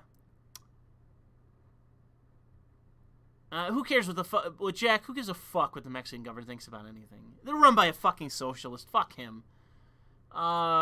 Prince of Conquest says, big case against age pensions. It replaces the old method of having kids take care of you in old age, discouraging people to reproduce, thus shrinking the population. You eventually lack taxpayers to sustain the program. Well, I would say that's only the latter portion of that. I would say is only coupled because of Medicare. Medicare is the problem. Medicare is the big expense as it relates to Social Security. It's not the actual payouts for the pension. So I would say that I agree with you from like a social conservative standpoint, but I don't think that sways me. The only problem is Medicare. And I'm not even saying get rid of that because I don't really want to deprive old people of fucking health care. But it is the major contributor for what the expense is, and I can guarantee you that. Roe Crusader says, hey, Louis, I know you like mafia movies, so have you seen The Irishman yet, and what do you think? I haven't seen it just because I expect it to be like The Departed. I saw people suck the dick dry of The Departed, and I saw it, and I'm like, this movie sucks dick. Ironically. So yeah, I fear that it's just going to be more of the same generic bullshit. Old man. Like, I don't want to see more old men. Like, Robert De Niro's done. Joe Pesci's old. Even though I like Joe Pesci and he hasn't been in anything for a long time. And whoever else. Al Pacino. Just retire. I could give a fuck less. I want young Italian men, young actors starring, acting as Italians, doing mafioso style things. And it has to be on a low budget. It has to be on a low budget. When things get too flashy, it makes the movie look like shit and generic, and I don't like it. So I can't say that there's a high probability that I'm going to watch it. It's only going to be if, like, a bunch of people are like, oh my god, this movie's so good. Oh my god, this is Joker all over again. Like, then I would see it. But I'm not hearing one word about it, so it's probably what I think it is.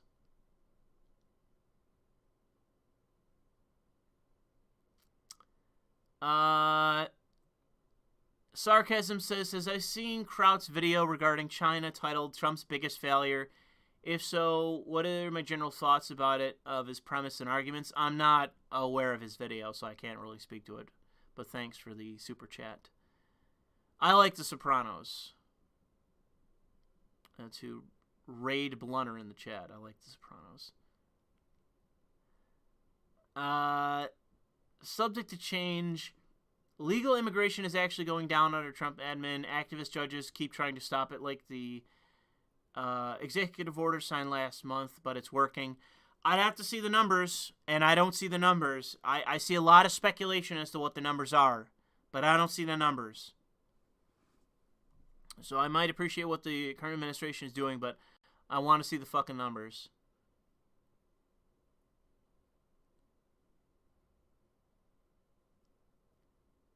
I should do a video on the Rise of Skywalker leaks.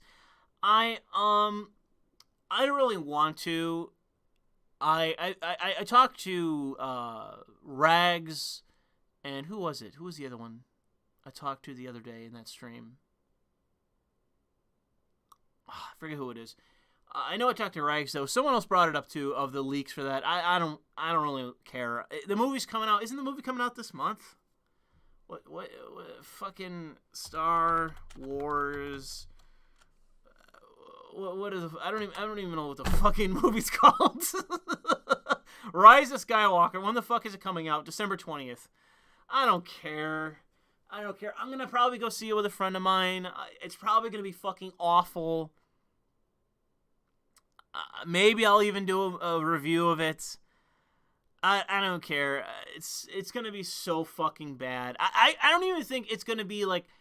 It's gonna be so bad and boring that it's like I don't even expect like Mueller to do a big video on it, or Rags to do a video, or Red Letter Media. I think they'll do a video, but it won't be, what's his name, Mr. Plinkett. It won't be a Mr. Plinkett. Like it'll just be boring tripe. Everyone goes, yeah, it sucked. It was shit. This was funny. That was funny. Everything else sucked, and it'll be done.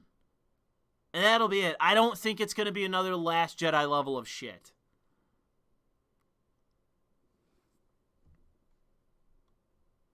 It's just going to be bad. That's my expectation. I don't care about leaks. The guest, plenty of white women are huge gibbers. Single motherhood is normalized. Welfare state. I agree with that. There are plenty of white women that are gibbers. I can tell you that. Firsthand. Do you know angry feminist cops will be a problem? I can't imagine. Like, there are woke cops out there, like that one guy, that cop that was from Baltimore, who, like, was like, yeah, Baltimore cops are like a gang, and he went on the Jimmy Dore show, he went on Joe Rogan and that, some skinny white guy with a bunch of tats, and, like, I think all of those kind of cops get run out of the precinct, so to say. I don't think they last forever. Critical Drinker, he's another one that's up and coming, I guess, growing and growing. Because of his status of being a movie reviewer.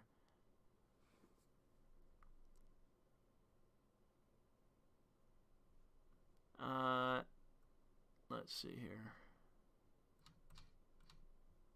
Where are we at? Louis, there is a reason President Polk said hell no to taking Mexico in the 1840s. It's a quagmire worse than Vietnam. Yeah, I don't doubt it. I don't doubt it there, Sam. It's very likely to be true. I mean, it's been a fucking insane... It's like, when was the revolution? Like 18... oh, man. When the fuck was their revolution? It was like, Mexican... Like, they were run by the Spanish, and that was a total clusterfuck.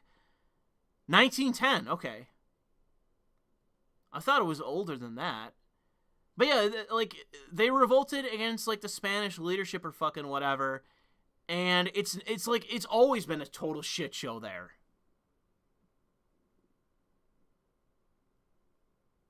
Which revolution? That might be true. Then it might actually be right. That's hilarious. Which revolution? I'm not even sure. I can't answer that question. Dude, I cannot answer that question. I don't have enough experience with Mexico. Let me message chat or message Sargon, see if he wants to join. People are mentioning Sargon. Let me mention him. And want to join stream giver. I'll message him, see if he's around on apparently he's working on something. He's too busy to join join this lowly stream.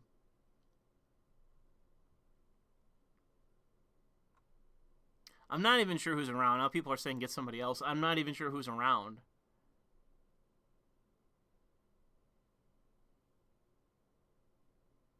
Apparently, Rags and Muller are playing Halo.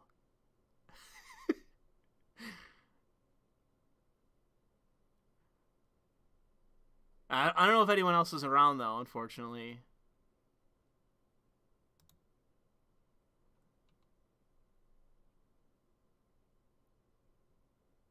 Oh, no. Oh, man, we're going to get to that one. Okay, hold on. Where are we? Take care. It's getting late here for me. Enjoy your stuff. May Slovenia and US be friends for years to come. Thank you, Cyrus. And I'll try to check into the BitChute thing. I'll look into that. Bazinski says, try giving dating apps a chance, and overwhelmingly are single moms. Kids by proxy, eek. I'm no 10, that's for sure, but hot damn full of uggos. Yeah. I can't really say that dating apps are too great, but I don't really know what else there exists out there for... I mean, dating websites, I guess, would be different than dating apps specifically, but unfortunately, you know, it's just, it is what it is, I suppose. The dating market is what it is. And yeah, there's a lot of women, whether it's here or in Brazil, I'm sure, that are women that got pregnant in their 20s, like early 20s, and just have a kid. I mean, the guys wherever the fuck, and they just got a kid, and it's like, well, I mean, it's not like they have to do anything. They could just live off the government if they wanted to. And unfortunately, I don't want to talk down to it too much because for all I know, I could wind up in that situation. I don't want to talk too much shit. But all I can say is that I could wind up in that situation, and it would not be such a detriment that I would say no. But there's going to be some terms set from the very start around it. And if the woman does not like that, she can get fucked and walk. And that's what I'll be doing. Find somebody else, honey. Because when it comes to having a kid at a young age, there's a lot of fucking baggage. And it's not just that kid. There's a lot of fucking baggage. And when women are in that position, they need to understand what position they're in. They're in a bad spot. It's not the men. And if men go for them, they should be the ones that feel lucky. And I'll just leave it at that. So yeah, you basically when you're dating single women, you gotta patrol, okay? You gotta be on patrol, or single moms. I mean, you gotta be on patrol.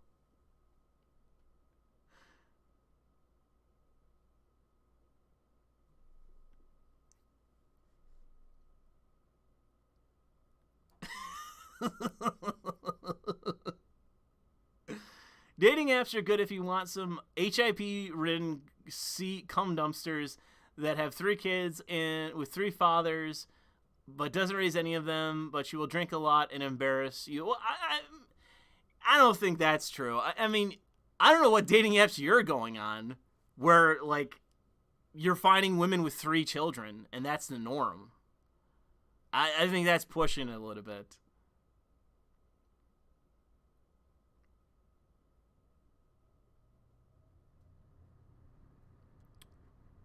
HPV, not HIV. That's what I said, didn't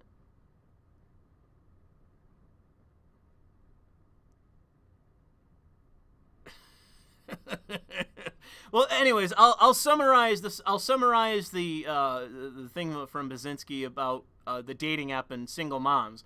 I'm just saying, like, is it a matter of if you're in the dating game, whether it's a single mom or whether she's a fucking virgin, you got to be on patrol, okay?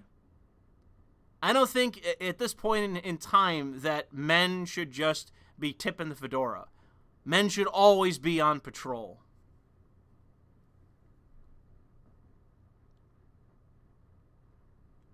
Oh, man. Anyways, Jack O'Neill says, my girlfriend is a Mexican national. She has told me that they frequently wonder when, if not, the U.S. will come in to deal with the cartels. Well, why the fuck is it us? Why does it have to be us? Why don't the fucking Mexicans take care of it? God damn. I wish I could do a good, like, Mexican accent, like, ASA, when are the Americans gonna come in and take care of our problems? We have so many, do you look around the country, they got so many problems here, when are the Americans going to step in? It's like, it's your fucking country! Why the fuck should we have to?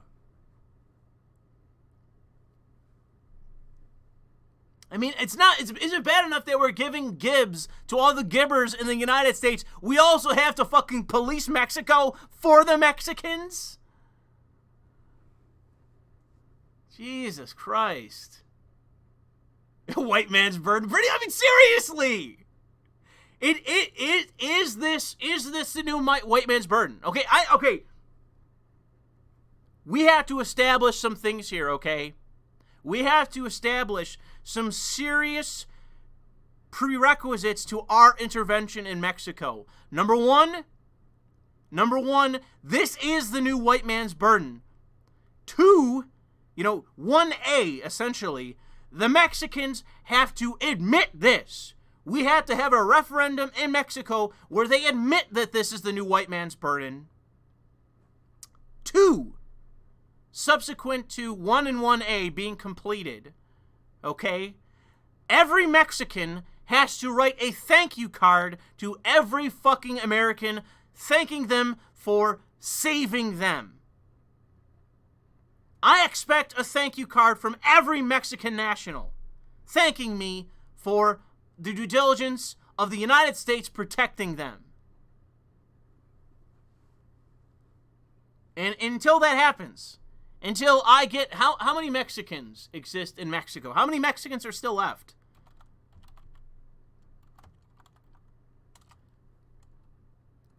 $129.2 million. I expect 129.2 million thank you cards to my representative or to me personally or to whoever, the President of the United States, if we intervene there.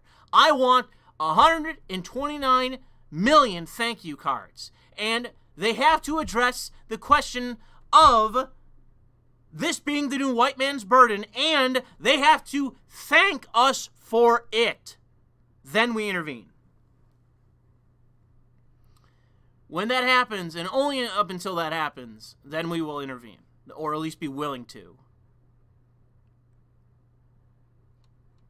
So I'll let people in the chat argue that out, whether they accept that or not. But I'm telling you right here and now that if there is going to be a new white man's burden, okay, we're going to have to get something for this shit too.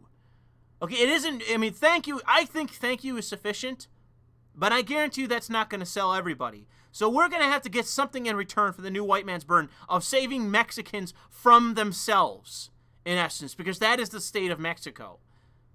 What are we going to get other than 129 million thank you cards? What is it going to be?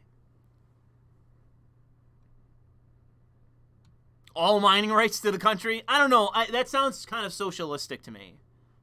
I mean, that would be a good way to pay off the debt of the white man's burden. But I don't know. I don't know if appropriating their, it's not a good lesson. We want them to be less socialistic. So I don't know if it's a good lesson to the Mexicans to be socialists in response.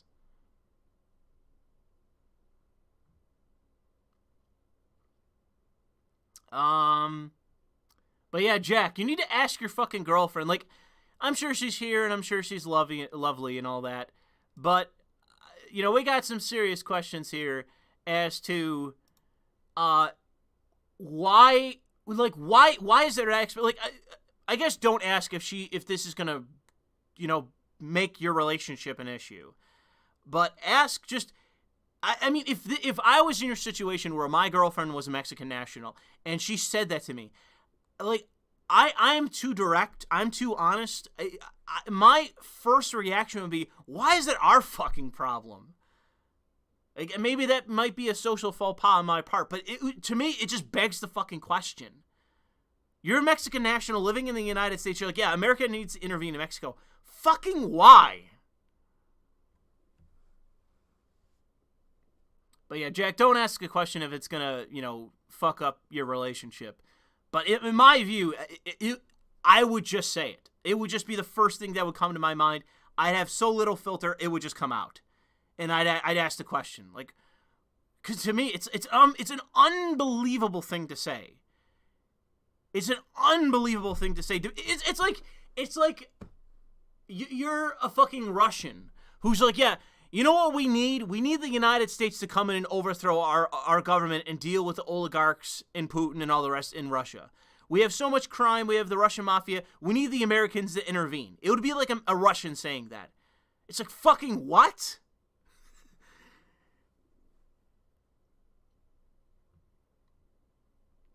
Anyways. Baczynski says, if this fucking bar can work... Louis for Saudi modesty police constable. It's not about modesty police. It's just setting the terms. Every relationship is a negotiation. Any romantic relationship that's not a fucking one-night stand is a negotiation. And I think that when it comes to having a girl that already has kids, to me, it's not a definite no.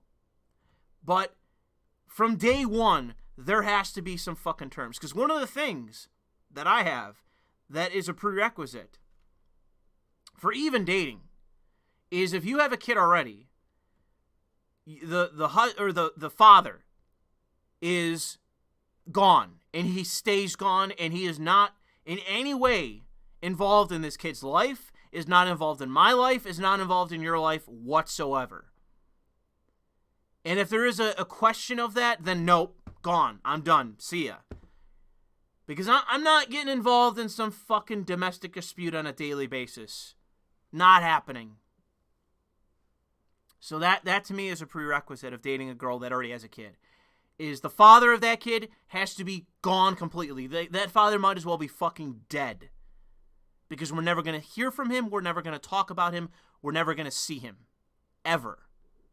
And if it's any question of that, then no, forget it. I'm gone.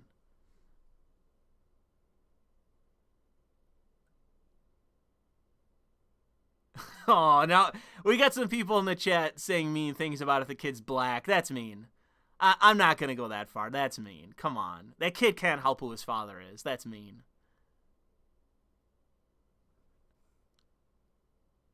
Baczynski, open the borders, let the Mexicans come in droves, and conscript them into an army to intervene in Mexico. No Americans on the ground still. We're going to do Bay of Pigs again in Mexico? Is that what we're going to... Instead of deporting the Mexicans, we're going to conscript them into a standing army, and then we're going to invade Mexico with Mexican nationals to overthrow their government and institute basically a new Shah. We're going to have the Shah of Mexico. And it's going to be conscripted Mexican soldiers that instead of deporting, we made into a standing army. I don't know. What's the price on that? I'll leave that to the Bay of Burritos. Bay of Burritos. Who fucking said that? Jafar the Blade. Oh my fucking god, that is hilarious. Oh my god. Yo, that is some 40 fucking foreign policy. I agree, Austin. That is next level fucking foreign policy. ICE, we turn ICE into the recruitment mechanism for a conscripted army to take on the corrupt socialist government of Mexico. And we take on the cartels through that manner.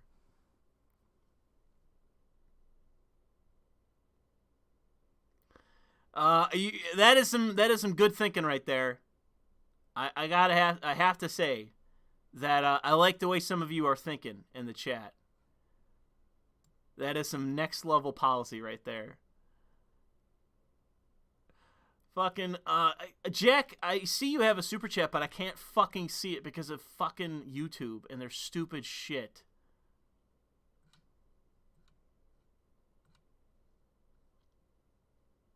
I'm literally gonna have to go to, like, another fucking thing to see what the super chat is. I can't see it. Could someone in the fucking chat tell me what the super chat is because of YouTube and their stupid fucking screen? Actually, hold on. Let me see if I can get it to pop out. That might fix it. I think there's a button for that. Where is it?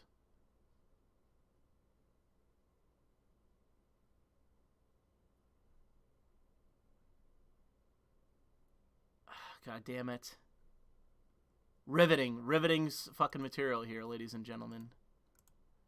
Actually, I think I found it.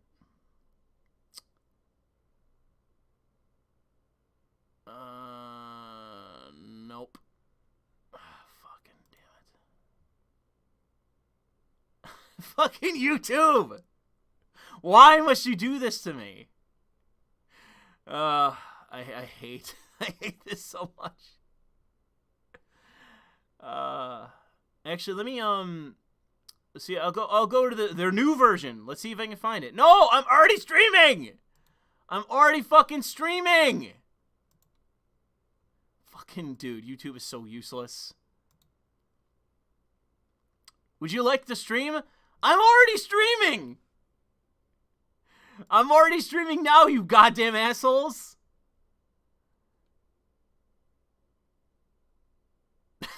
I can't see it. Fucking YouTube, why?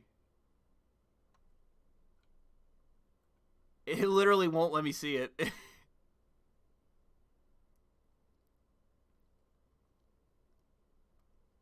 I could have sworn there was... Oh, here we go. Pop out chat. But where's, No.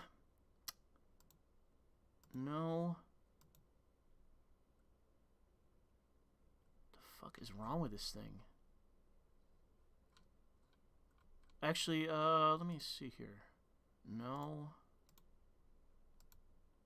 Holy fucking shit, dude.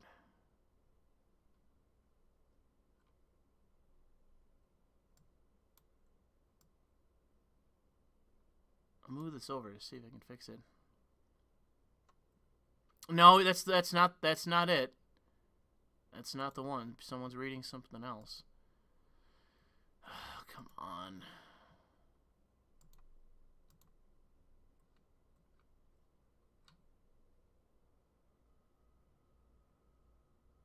What the fuck is going on?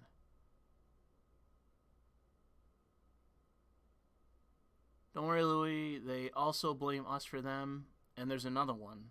Fucking YouTube, dude. I don't know what's wrong with it. So there's another... Let me see if I can scroll up and find... There we go. Garland says, would love for us Aussies to be relevant politically. I mean, I guess. You could start going toe-to-toe with the Chinese. That'll make you fucking relevant pretty fast.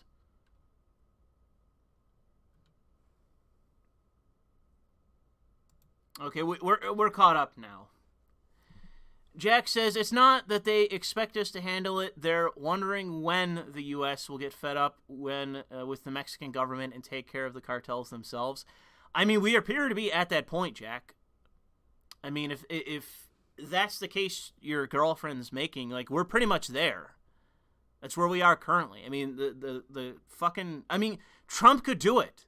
Trump could declare the fucking... the cartels terrorists and then just straight up send the troops. He could do it. There's nothing stopping us. Like, what the fuck is Mexico gonna do? Bitch. They're not gonna attack us. Like, I'm pretty sure that we already have a military agreement with them. And the issue is that with the United States, we can violate it. It's not gonna help our status in the world in terms of our diplomatic agreements. But we're the hegemon of the world, so we write the fucking rules. It's just the fact of the matter. He already did declare them terrorists. Well, let me look that up.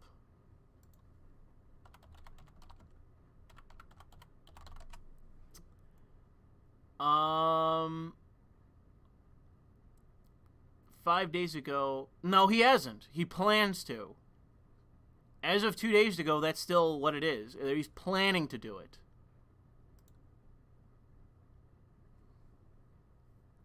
So we're not there just yet, but that's the path we're on. And honestly, I don't really have a case against it outside of I would say that I limit the question of who is and who isn't a terrorist. I would say we should focus on it being political, and I don't think that they are political. I mean, they do engage in politics by assassinating sheriffs and politicians that do shit against them and that sort of thing. But it's not really, the organization itself is organized crime. It's like saying the mob is political when it's not. And so I kind of differ with the issue of the label, but the issue is technically, are they terrorists? And like I already said, they engage in terrorism, so yes, they are.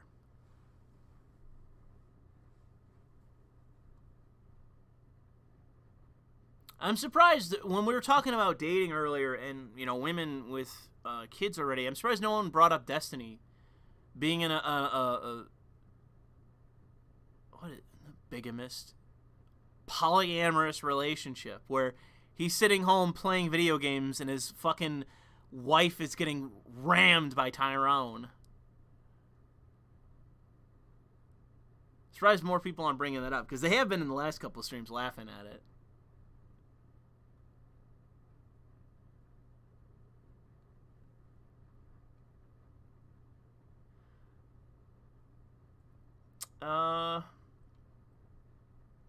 Let me check Twitter. See if there's anything going on over there. What is this?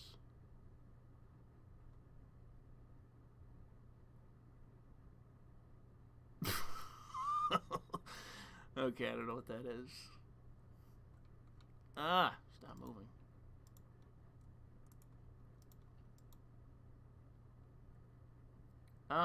Let me get another image on here.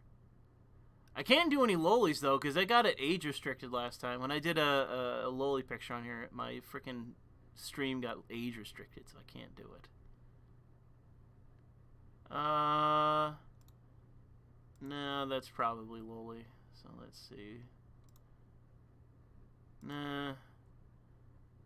That's another good one. Let's see. There's gotta be one here. Let me find it. Nah.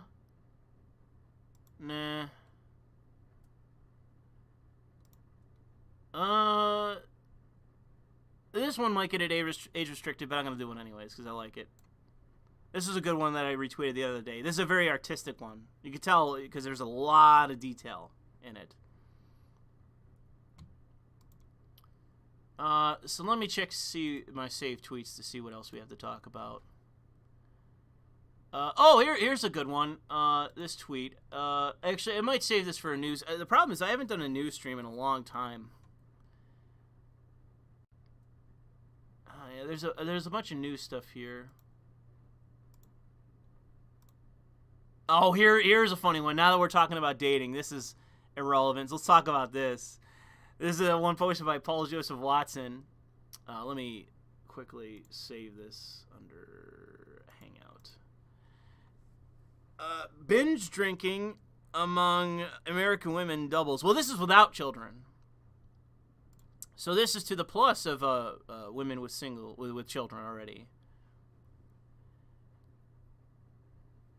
Yeah, so let's just read this article. Oh, shit, dude, that's a harsh word right here. Look at this. Oh, fuck. Anyways, binge drinking amongst American women without children has doubled in just over a decade. I'm going to have to go upstairs and turn down the fucking heat.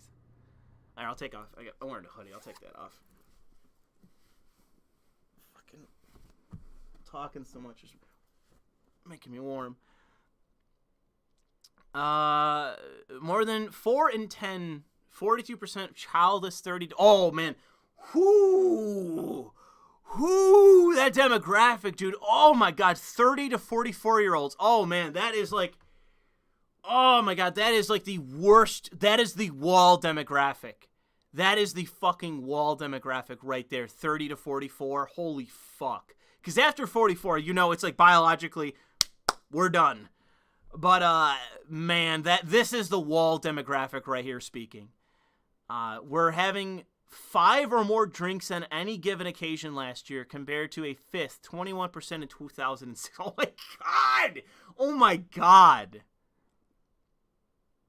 Another study from last year showed that white adult women over the age of 45 were more likely to take any. Never mind. I guess it's just wall from age 30 to fucking grave. From age 30 to grave, it's just nothing but wall, apparently. Age 45 were more likely to take antidepressants than younger adults, men, and minorities. The wine on is no longer just a meme. It is a manifestly provable reality. Yeah, that's true. I mean, this is not a fiction. Like, this is demonstrably true about reality. Like, and I'm not saying this as someone that's laughing at these women. It's just like, your time is coming. Like, there is a not just biological distinction between men and women. There is a social distinction among men and women. And at the age of 30 onward, your beauty will substantially decrease. You will become less attractive overall, and when that is your only fucking quality, because you are raised as a fucking pretty princess and you have no personality outside of I'm attractive and I'm a variety of like a few different archetypes of basic bitch. Like, when you have no personality, you have no character traits, you have nothing about you outside of feigned neuroticism, egotism, narcissism, and your appearance, like, if that's it, then at the age of fucking 30, you will start to, you literally deteriorate. And from that point onward, you have to bring something to the table. You have to bring something to, I mean, it's not even like men are unwilling to date a woman who's above the age of 30. It is simply that you are no longer as attractive. And you have to do something. You have to have a personality. You have to have interests. You have to have something to win over men. You just have to have something other than your fucking appearance. That's it. That's all that's required of you. And when you have nothing, then you will not attract men.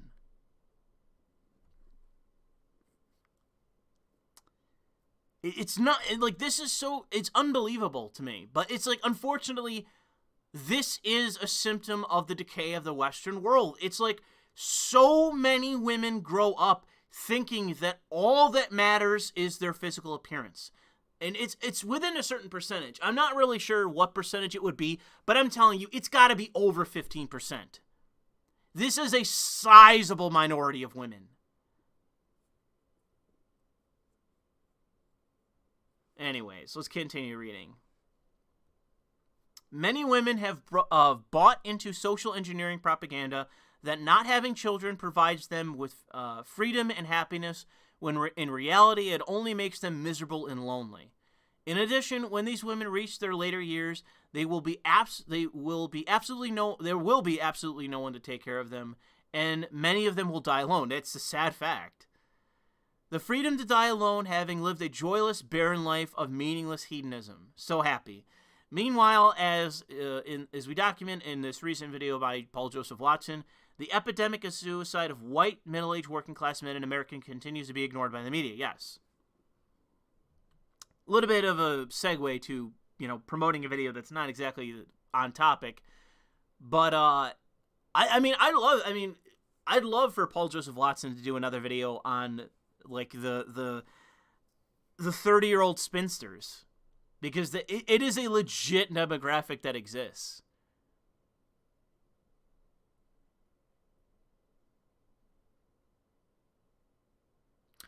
Men hit the wall, but I really don't, like, if you take care of yourself, if you are reasonably attractive, if you are in reasonably good shape, and you have a decent amount of commodities, and you don't have a big personality issue, I would say the wall for men is pretty late.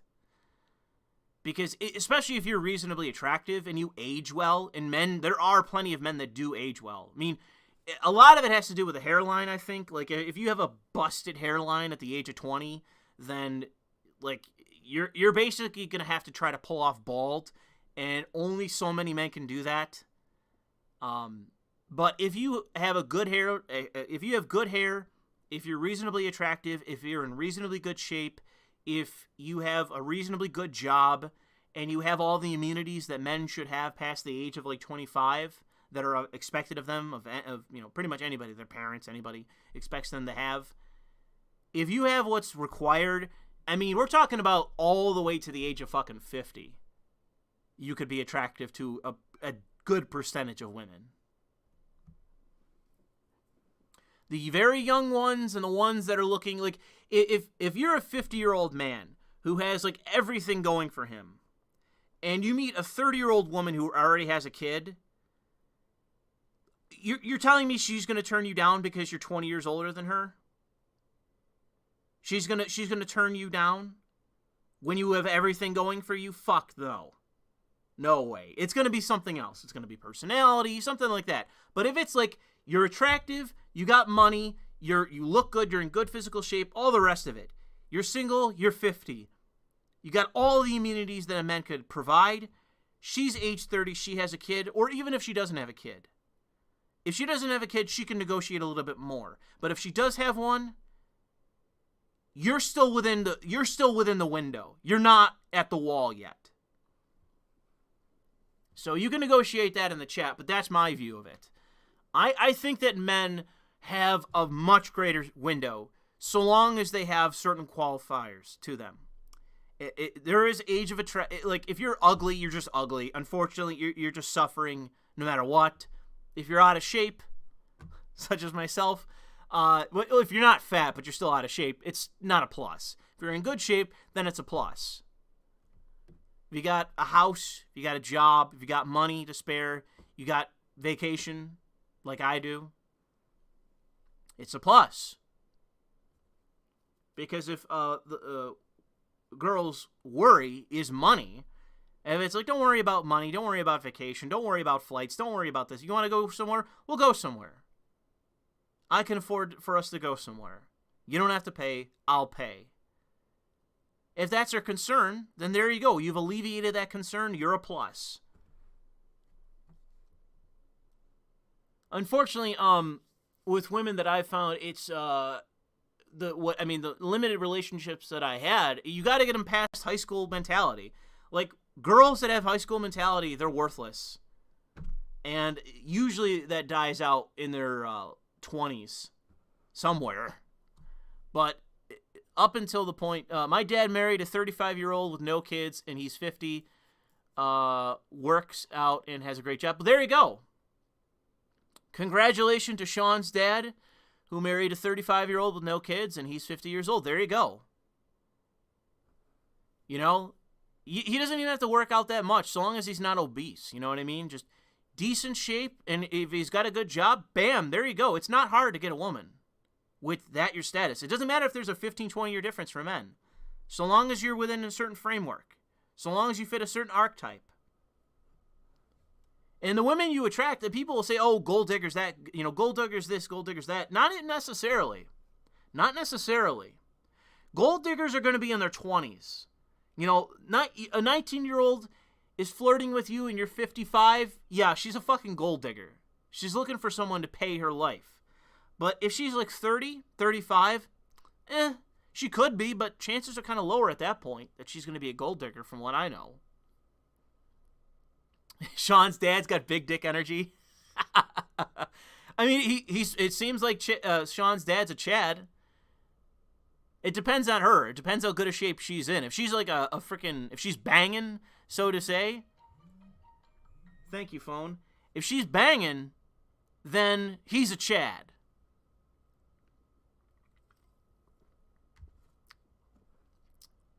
She's in really good shape. Okay. I think shout out to Sean's dad in the chat. We got a Chad. Dad Chad over here. God damn, some of these super chats are getting me. Like they're making me freeze up. Sam says Quebec's right nationalist party just moved the last liberal seat east of Montreal In his words, Quebec is free of the Liberals. Damn. Oh, Jesus. There's a political genocide in French Canada. I mean, I have family in French Canada that I haven't communicated with at all for a very long time. I don't really know their politics either. Although, from what I've seen in French Canada, all French Canadians have, like, a biological level of arrogance. All of them. And that includes my family. And maybe that's where the certain level of my, moderate level fucking neuroticism comes from, is that.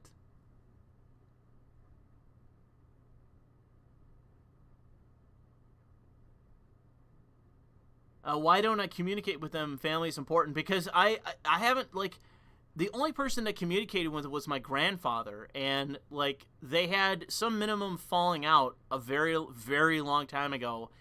My mother kept up with them to some degree. But it's always a relationship of my side of the family trying to keep up. Their side put no effort into it all. And so that's the way things went. Let's see here. Baczynski says Destiny preps the bull woke. I mean, that is a possibility. Okay, let's get this off screen. That's a possibility, Baczynski. Brian says fix healthcare, require price posting, allow people to pay stuff out of pocket, shop for services, competition lowers costs, increases quality. Sure. I can't speak to price posting. I'm not exactly sure what you mean by that. It sounds like a technical thing that may actually do some good.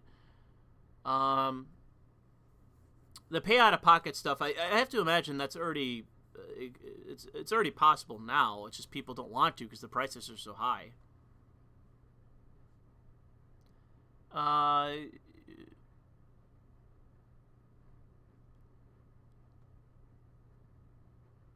Quebec is highly identitarian. Yes. They're about as fucking identitarian as Puerto Ricans. I can tell you that firsthand. Most Quebecies in video games will put QC in their fucking handle. You know, their whatever you would call it, identity. They'll put QC in their fucking tag because they are really identitarian. Is Sean's dad Ted DiBiase? Maybe. Ted's kind of old now, though.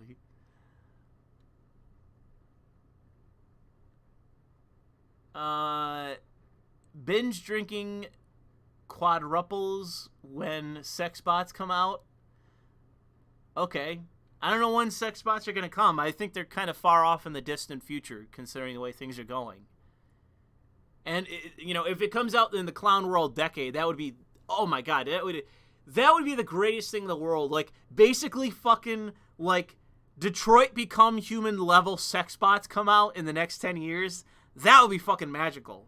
I mean, you have no idea how radical things would change when that happens. You have no idea. I think, the people that are, the MGTOW types probably have a better idea, although they might be biased in the way that they view it. But I'm not saying it's necessarily going to make things better. But I am saying that it's going to radically fucking change things when that happens. And it's eventually going to happen. It's just when. Because you know what's funny about the sex robot thing is that it doesn't fucking matter how expensive they are. Men will buy them. They will fucking finance it. Because the thing is, now you can finance everything. You can finance a couch, you can finance a television, finance a car, finance a house, finance everything. You will be able to finance a sex robot. And it is going to radically change things in this world. And my only hope is that if we pump them into countries like Korea and shit, hopefully it lowers the fucking suicide rate. That's my hope, is that sex robots are going to lower the suicide rate globally.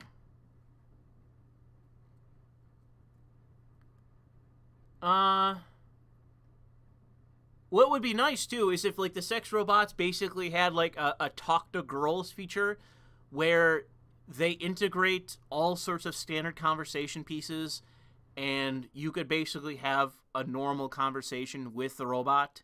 That way, if you actually go on a date, like if I ran a sex bot corporation, I would have it integral with a dating service. So you fuck the robot, but if you say to yourself, well, I want to fuck the robot, but maybe I want to go on a date. I want to try a date. Boom, dating service is right there for you. And we already have the conversation pieces in place. You don't know what to talk about? Talk about this, talk about that, talk about this. Have a conversation. And see what happens.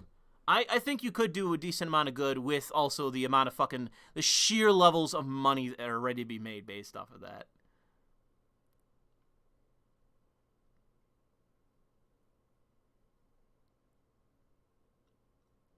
Chase Bank. All right, let's continue. Sean the Chad already read his. Let me click on this. Went to the ER and paid $5,000 in cash. They made it go away. I'm not sure what you mean by that. You went to the emergency room and you paid $5,000 in cash, and they made it go away. What was it? HPV? Is that what they made go away? Just saying in the chat, cows are big. I'm not sure what you mean. What is it? Autism?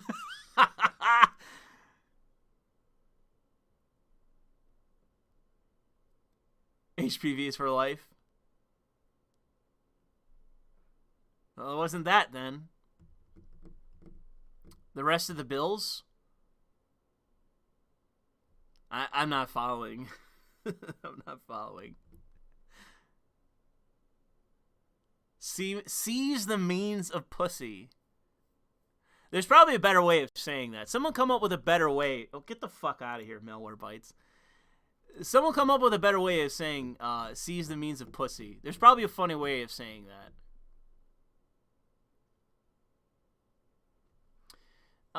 Sex bots with personality will be scary. The AI revolution is coming. Brace yourselves, organic. I don't know.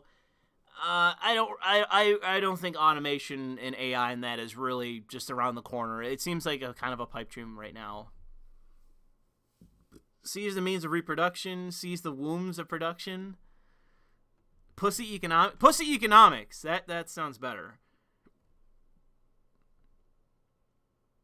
Pussy economics to me it sounds like something that's actually real.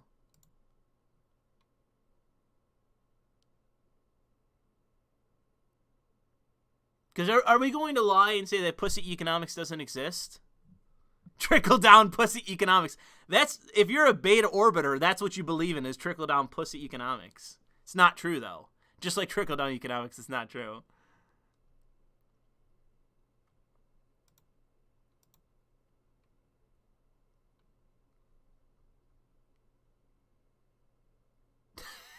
Pussy Pass Revolution. Oh my god, the Pussy Pass Revolution. That's a decent one.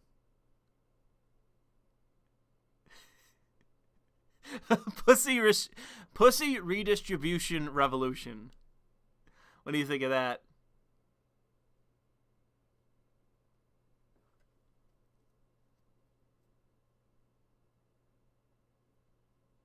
Grab the means of production. Grab the means of reproduction.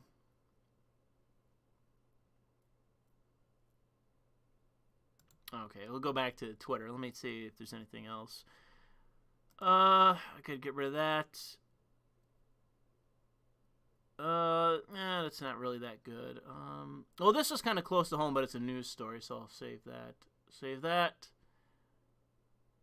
I guess we'll watch this because it's not really pertinent to anything. So, Richard Lewis, who I recall the name, but I don't know. I don't know what he works for or what he's doing, but I recall the name. He's been around for a while in gaming. Yeah, here's his avatar account right here. He pretty much just went on stage at some award ceremony and just shit on Kotaku and Polygon for gatekeeping and writing hit pieces and being anti-gaming, essentially, like what they're doing. So let's watch that.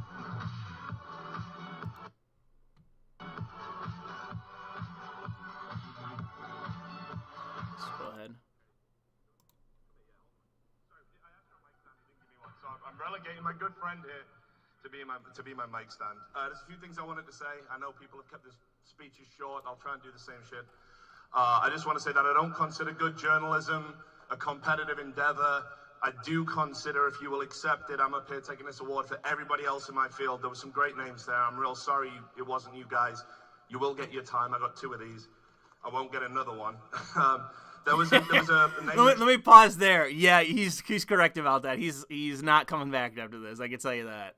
Should have been on the list though. Cecilia D'Anastasio. I just want you to know, if you're watching this stream, your work is valued.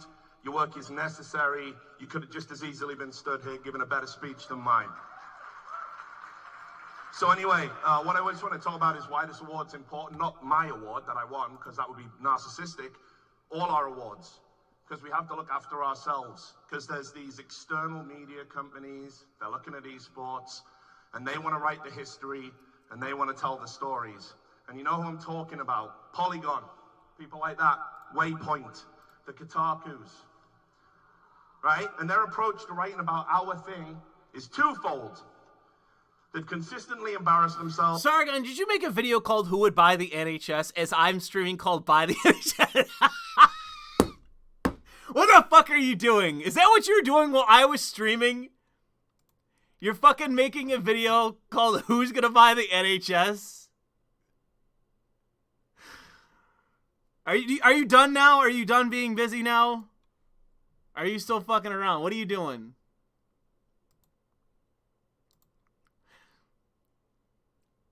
Are you still busy or what? What's going on?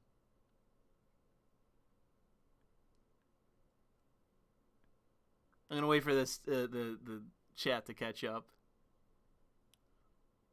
Okay, I'll get you on in a second. Okay, well let me focus on the audience first. So I'll have you wait, Sargon. You wait. Guess wait. And we're gonna finish the speech. Writing pieces that expose their complete ignorance about our scene, lack of sources, and unoriginal opinions on topics we have talked to death for 20. So there's Dr. Disrespect. So he got embroiled in a controversy a little while ago, and he got shit on, apparently, by all the journalists and stuff. And apparently, I don't know if he's been a regular target for them or not. I don't really follow Dr. Disrespect that much.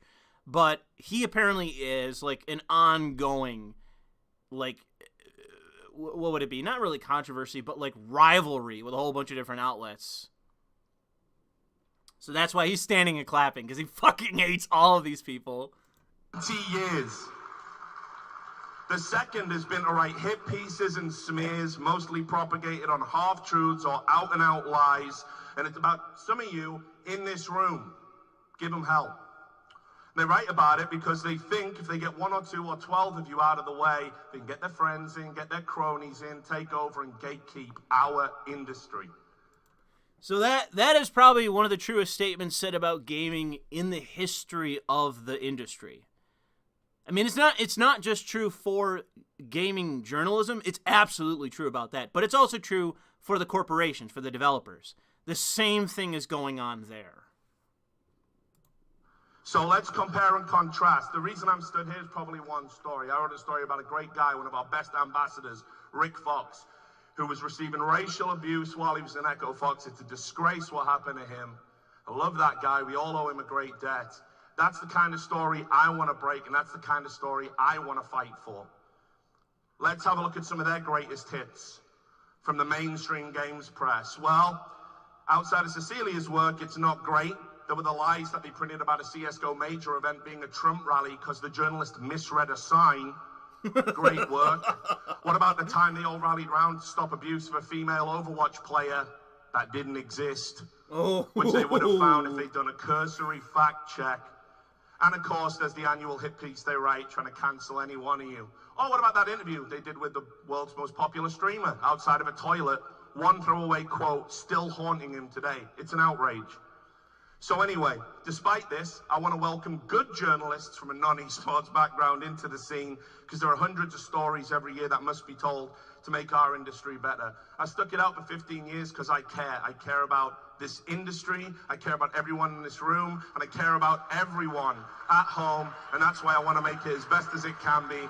Thanks so much for this award. I love you all dearly. Thank you. So that was an excellent fucking speech.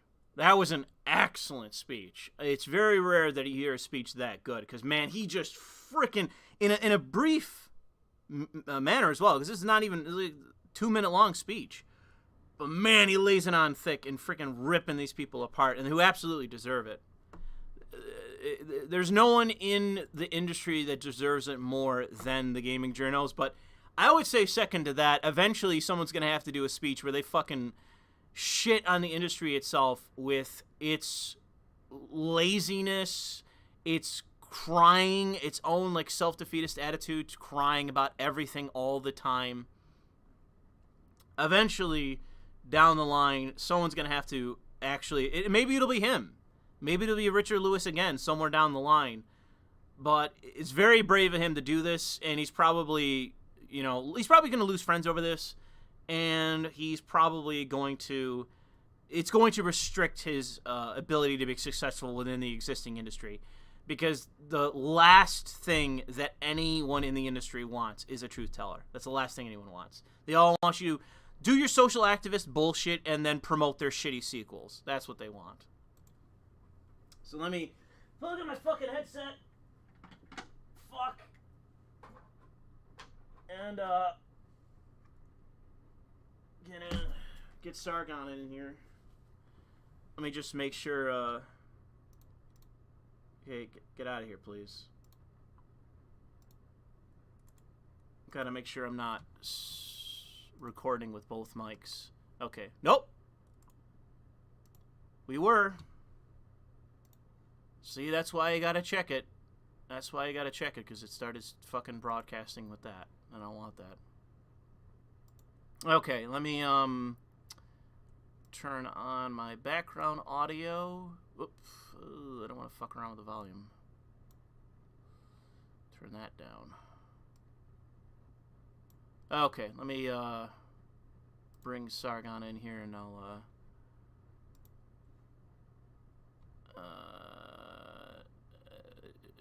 join Symposium. I think they should be able to hear us over Symposium. I think that's how it works now. So I'm in Symposium now there, Sargon, so come on in if you're still listening. Hopefully this works. Are you in here? I can hear you, but I'm not sure that the people can hear you. Yeah.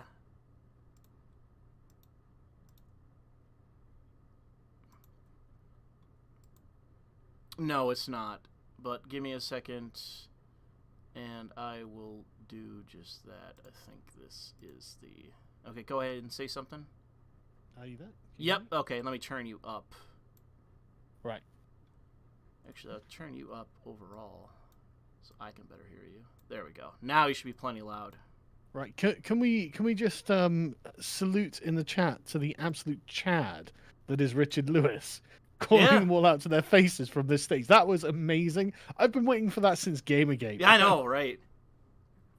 like we've been in this for the long haul. It's like finally some dude just gets something like, no, fuck you, you're shit.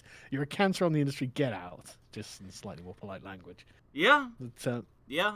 The thing is, though, is that unfortunately with gaming journalism, so to say, that unfortunately it seems to me that it's so far gone that I don't really think that there's a path of redemption for that aspect of it. I mean... But didn't Kotaku go under recently? I mean, they're all going under. They're all going under. So it's... I mean... Yeah. The thing is, though, it's being replaced by YouTube. And I think that's pretty much where all the hottest, broadcasters are. And what I think is going to replace them are people like Legacy Killer HD. What's the other one that I follow? Oh, man, I forget his name offhand. Legacy Killer. There's a bunch of channels like his. And what's the one I'm thinking of? Where is it? Why the fuck can I not find this person that I'm subscribed to? YouTube! Let me just go on my fucking subscriptions and find it there. I can't stand... YouTube's layout is getting so ridiculous. It's getting so frustrating. But yeah, man, I tell you, I was watching that clip, just like, this dude is a fucking hero. Yongye. Yongye, that's what I was looking for. Right. They're basically, I call them hype channels, but what they do is they basically talk about video game news. Right. Okay. Well, that's fine. So let's spoil your video. So who the fuck is stupid enough to buy the NHS? Well, fucking nobody. That's the thing. Like, no, it's interesting that you were doing this. Like, I was preparing it earlier, and I saw you were doing this. I was like, for fuck's sake, you better not be stealing my stuff. But no, it's just a joke. Because fucking Jeremy Corbyn's like, America's gonna buy the NHS. Oh, it's like, no, they're not. What are you talking about? Dude, there is no way. It's currently £14 billion in debt, and it's got a growing deficit. So the debt is going, and it's going to keep going, and it will never stop. And we pay for our taxpayer money as a humanitarian cause. We don't do it because it's profitable. Like, it's not fucking profitable. There's no way it's ever going to turn a profit on anything. I don't know why anyone would want Well, it. I don't know that that's necessarily true. You just put some Americans in charge of it, and we'll find a way. It's like Jurassic Park. Like, the profits will find a way. The only way it could be done is if it was no longer a national health service. That's the only way it could be done. Oh yeah, if you did that, people would spurg. It would basically be just standard health insurance, where if you don't pay, you don't get shit. Yeah, and that's the only way it could be done, and people would flip out. It's not going to be sold. It's not going to be sold. And the thing is, everyone's mistaking like Trump's desire for access to the market. It's just trying to sell you drugs. That's all it is. Yeah, and but then the Labour people who have been whipped up into a frenzy about this, are like, oh my god, private drug companies. It's like, where do you think it gets its drugs from now? As opposed to you what? Fucking morons.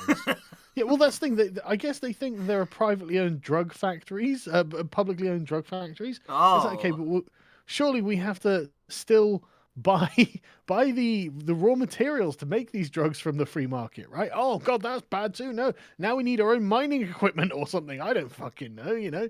Like it's unreal. The misinformation driven by the Labour Party about the NHS is unreal. It's totally full of shit. I'm not really sure what the reaction would be in terms of the polling in your country, but if I were in Trump's position, I would be fucking with Jeremy Corbyn. Like what I tweeted out, I tweeted in response to him was a wrestler, Ted DiBiase, who was the $1 Million Man once upon a time in the WWF back then. And it was just this whole thing. Like, even I tweeted out a video of his where he goes to a hospital and he just pays off a nurse to get service. And like, it's this whole stick of being like a millionaire who can buy off anyone and could do anything with money. Yeah. And it's like, I tweeted that in response to him as like a meme, but it's like, that's what he must think. That must be what he thinks. Like, if Donald Trump is like going to roll in as a billionaire, he'd be like, excuse me, the NHS, I want it. I'm gonna buy it from you. It's not gonna be the National Health Service. It's the Trump. It's gonna be the Trump Health Service now. Yeah, he literally thinks that no one's fucking buying the NHS. You couldn't find a buyer if you wanted to. It's fucking dumb. But this is the kind of hysteria we have to deal with here.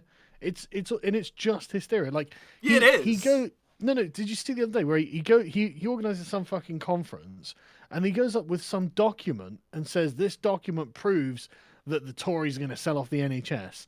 And when the journalists and everyone finally get, even the BBC journalists who prefer Labour over the Conservatives, when they finally get hold of this document, like Laura Kussenberg, who's like the most reputable BBC journo, she's literally saying there's nothing in here that does that. There's absolutely nothing in this document that suggests they're going to sell the NHS. And like it with all things, it's because they would never find a buyer. But yeah, no, the Labour Party is just full of shit. They're running on fumes. They're like, look, full communism now, basically. And everyone's like, I mean, I would be surprised if they managed to pull out some kind of something, I mean, never say never, but I mean, it's just a matter of like, I would be shocked if they could actually do anything in terms of their percentage.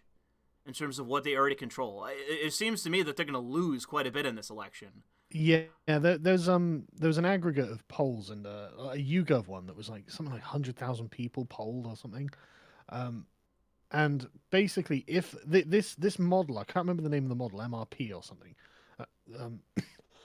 But this model, if it's accurate, and it was in 2017, it predicted the hung parliament. It predicts something like a 60-seat majority for Boris, which is storming, absolutely, like 50 lost seats for the Labour Party, which is a fucking catastrophic. That sounds like a bloodbath. Collapse. Yeah, no, it absolutely would be a bloodbath, and everyone's just sat there like fingers crossed, going, "Come on, come on, come on, come on." Well, I mean, that's pretty much what I expect to be the result of this election, and I don't really see that they're offering any kind of platform. The only issue that I have is with, obviously, with the Conservatives, with leaning into the, we're all in favor of Gibbs for the Gibbers. Like, we're just giving out Gibbs. Like, that's our platform as well, and it's like... Yeah, well, the thing is, you've got to understand that I we're guess essentially baby a steps. socialist country at this Yeah, point. yeah. I was talking quite a bit of shit earlier, and I could say that people talking about the whole narwhal tusk thing on the terror attack on the London Bridge. Mm-hmm. I saw that as depressing. Like, I didn't see that as like, oh, look at this guy being brave. It's like, yeah, he's being recklessly brave. I mean, the best part, the only thing that'll give praise for is the cops come in, they tell this guy, get the fuck off this guy, and they just plant him. Put two rounds in him, and that was it. It's like, there you go. Finally. There were a bunch of, like a small number of Labour supporters, obviously Corbyn. Well, they lost a voter. Yeah, exactly. That's exactly the meme. That's the meme. Like, Corbyn lost a voter because he fucking did. Because the Labour Party are basically the party of Muslims. Islamism? Yeah, basically, yeah. Like, no one doubts it. Everyone knows it. So it's just kind of funny. But it's like, I don't know, there's just something kind of sad about it. It's like, it's come to the point where even shooting, like, a terrorist is something everyone's like, oh, God, are we allowed to do that? Yeah, we're allowed to fucking do that. Like, holy shit, what's wrong with you people? I would say that the best case scenario for what could be done is basically you have some Chad cop who kills a terrorist in the future that becomes a national celebrity.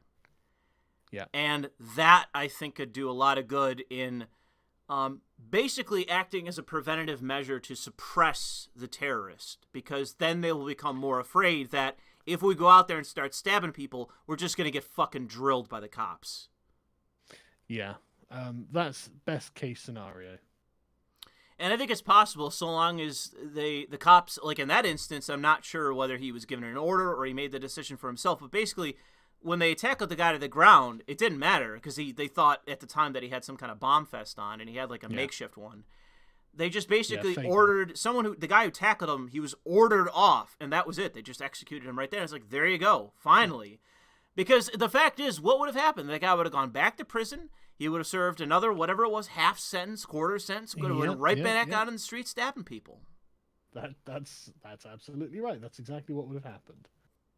And the great fucking irony of it is the people he stabbed were like do-gooder progressives who are like, oh, really? Everyone's totally.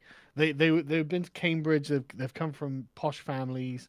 And like the dad is just the biggest SJW you've ever fucking seen. He's like, oh no, don't be a racist about it and all this sort of stuff. Boris Johnson's a racist, using it for political capital. Blah blah blah blah blah. It's like, shut up, Joe Cox, shut your fucking mouths. Yeah, I've seen the whole thing. What's the story behind that? I forget offhand behind Joe Cox. She was stabbed by some Nazi or right winger or something. Yeah, some Nazi shot her or something, and so it's just like, oh, great. And this was during like the Brexit campaign, the referendum campaign before the vote. It didn't have an effect on the vote, thank God. But everyone was sat there thinking, oh, fuck's sake, that's the last thing we fucking need. They're calling us a bunch of racists and Nazis anyway, and then some Nazi actually goes and kills an MP, and it's like, fuck, that's the worst thing you could do. Yeah. Like, you fucking numbnuts. Yeah. But, if you're going to kill anyone, kill the terrorists. Yeah. I'm not saying kill anyone, but... Well, I mean, if they're in the act... Labour MP. Like, well, I mean, in the future, they might be a Labour MP in the street stabbing people. Well, one's already been the one Lord. Lord Ahmed, yeah. Yeah. So there's already one down. Just got it's just a little bit more radicalization. You're gonna have Labor MPs and House of Lords members running out, fucking stabbing people in the name of Allah. Well, it's only a matter of time. I mean. Oh yeah, I'm serious. Yeah, I know. But yeah. So basically, we're fucked. Like, Boris has got to win, and he's got to win big, and then he's got to absolutely crush them in the Parliament. And I think it's possible. Done. The way things are going. I think it's possible too. There was Channel 4 did like a bunch of focus groups with ex-Labour voters because they're trying to understand why they don't want to vote Labour. And the thing is, they're not explaining it well why they don't like Jeremy Corbyn. They just, I just don't like him. Just don't trust him. You know, don't know where all this money's going to come from. So actually, well, if you look, John McDonnell's been quite explicit. He's just going to borrow it. He's just going to borrow hundreds of billions of pounds. And Jeremy Corbyn admitted in an interview the other day, they're going to raise your taxes. So just get fucked. You know, your taxes are going up. They're going to borrow it, and they're going to give free stuff to immigrants. Enjoy. You know, and they wonder why the fucking Northerners, who have had enough immigration as it is, don't want to vote for Labour. It's fucking mental. I'm gonna leapfrog off of that, and this Fox video is trying to play itself at the moment. But you can't see my screen. Are you still watching? No, I can't. I'll send you the. Well, it's not a video. It's right. Well, I actually do have to go because I've got a sort of meeting to go to now. So sorry, I can't hang around, man. But, all right. Yeah, no, I was just listening to the stream while I was editing. Cause, you know, sure. I could. All right. Well, thanks for stopping by. Posting in the chat because I love it. Sorry. I said thanks for stopping by. Oh, anytime, man. Take care, man. Yep, Bye. later. All right, hang up on that. All right, well, that was Sargon for whatever it was, 20 minutes, however long that was. Thankfully, he stopped by. But somebody in the chat mentioned it earlier, so I thought I'd grab an article about what I'm talking about when it comes to black male voters. Let's see here. I think this might be the one. Let's see here. I thought it was something like 30 to 34%. Blah, blah, blah.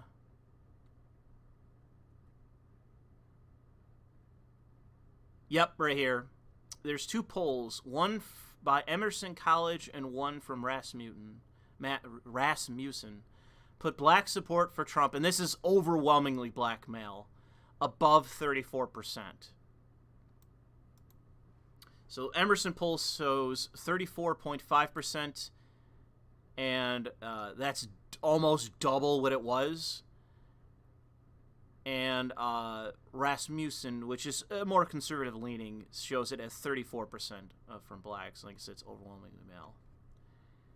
So you have to understand that if you look at the percentage of votes, in 2016 it was 8%.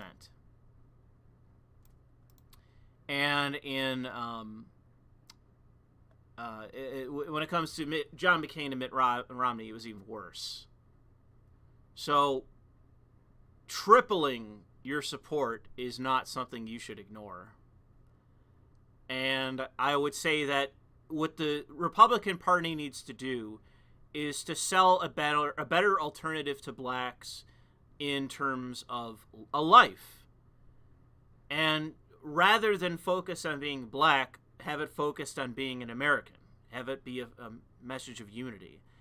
And with Trump, it's galvanizing attention, and it's resulting in tripling support, at least currently in the polls. Now, like I say, in 2020, the election is what matters, and how you pull the lever is what matters. And if Trump, in his second term, gets something like 35% of blacks voting for him, that is a major difference. That is a major gain in terms of electoral success. And it's in key states as well. This isn't fucking California and shit. No, this is where you actually need to win. Like, this is in places like Georgia, which is a red, but still, you need those electoral votes. It's shoring up places that you would otherwise be losing, And in places like Ohio, in places even like New York, Pennsylvania, others, it's guaranteeing you a red state for an electoral victory. And in the long term, it matters.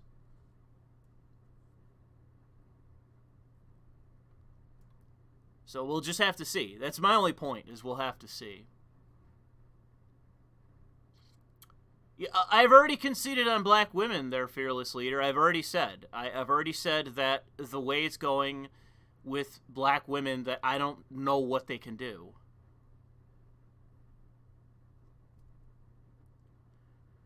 So we got a bunch of super chats that I didn't see when I was talking to Sargon. Someone from Bazinski, someone in your comments section was saying to me that gamers deserved a game like New Vegas. With the coming of the Outer Worlds, he never heard of the narrative of entitled gamers. What? Someone in your comment section was saying that the gamers deserved a game like New Vegas with coming of the Outer Worlds.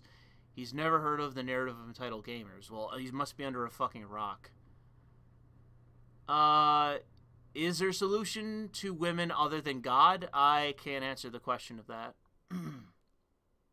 I don't know if God's really making the difference. There's plenty of people, plenty of women that I know that support abortion or are sympathetic towards abortion that are also like Catholic and whatever. So I don't really know if religion is really what's going to push them in the direction that conservatives want or traditionalists want. Basinski says, you read the story of the journals at Kotaku and the sites that got shares as companies part of compensation. They're now worthless. Yeah. Matthew Ivy says, you definitely need to get on a stream with Academic Agent and company. I like them, but they need to hear an American perspective that isn't ultra-religious. All the Americans they have are religious zealots, I guess. It's up to them. I don't really reach out to people at this point because I never get anything in return. And I have, if I remember right, with Academic Agent more than once. It's on you to get me on. They have to contact me. Evangelist says, what do you think of Trump-Russia myth being propagated by the media in 2019? I'm surprised they're still willing to do it after the investigations collapsed and resulted in nothing. And now they're being investigated by the Attorney General for, like, malfeasance. Matthew Ivy says, academic agents... did you send it twice? You sent it twice. All right, I thank you. Or am I fucking up here? Oh no, it is by Matthew Ivy. What the fuck? Well, thanks for the support. I've already reached out to him in the past. I'm sorry, I have. And we got one from John here who I can't read because YouTube is fucking garbage. John says, I just joined and can't hear yelling. What's going wrong? Nothing. I'm pretty sure I'm loud enough as it is.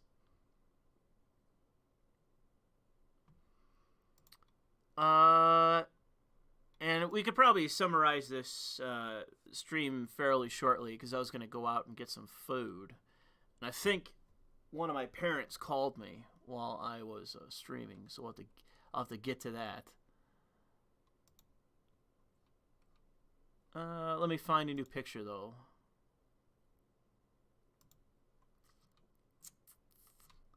Let's find a new picture.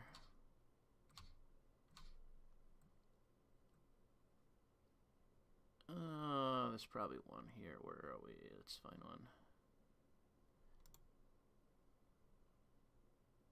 I guess I'll go with this one. It's technically lowly, though. So this might get me restricted.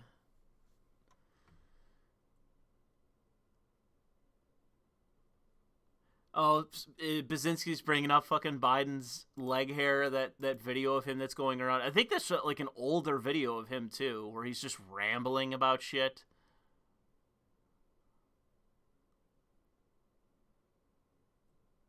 Apparently, fucking Meghan McCain endorsed Joe Biden. Oh, man, that's going to garner so many votes. What do we got here?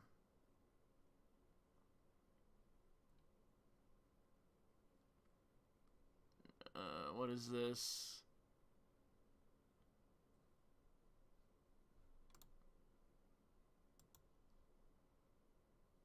Whatever. Okay, who cares? Let's see. I'll find one more topic to talk about before we end the stream. I'll go on to my Twitter, see what I got saved here. What do we got? What do we got?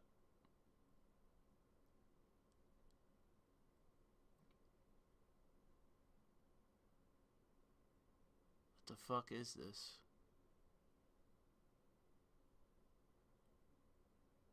Might do this one. Oh, here, let's do... This is a news event, but I don't give a fuck. We're going to talk about it anyways. Yo!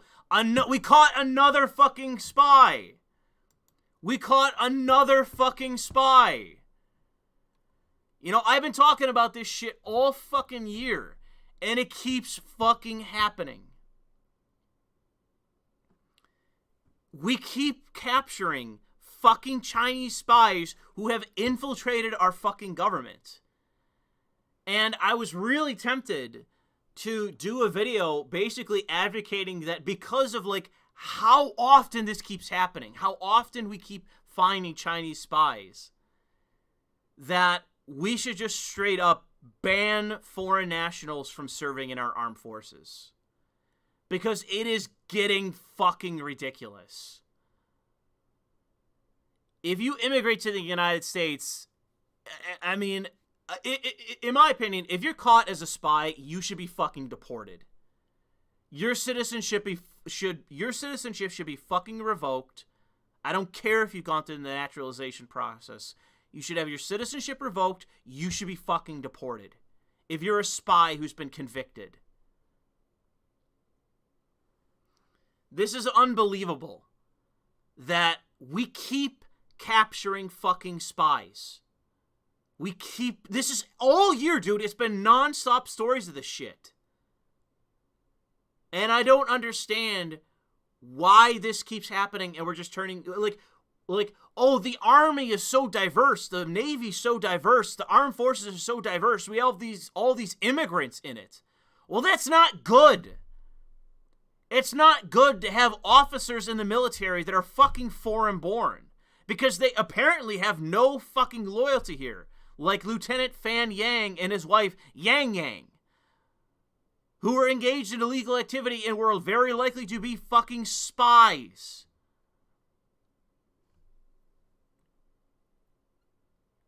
So yeah, these people need to be, these people are an active problem and we need to get rid of them.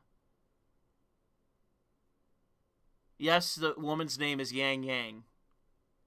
Chinese names are bizarre. Our greatest ally has also been caught spying. That's true. But I don't know if it was actually people in our armed forces that were spying on us when whatever they did, some surveillance in the White House or something.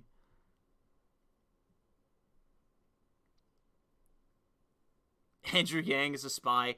I don't think Andrew Yang's a spy. I think isn't he second generation or third generation? These people don't look the right skin tone to be Mossad, their chat.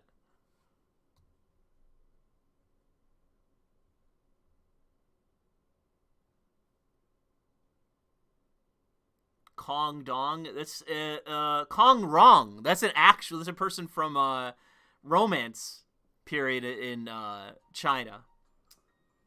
There's my fucking phone again. Fuck off. All right.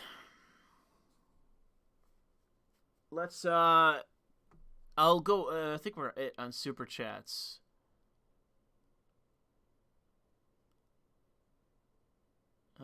In the UK, he's just as Asian as everybody else. Jackie Chan convicted. Well, Jackie Chan is like a freaking nationalist. So I don't think he's a spy, but he is like an out-and-out nationalist.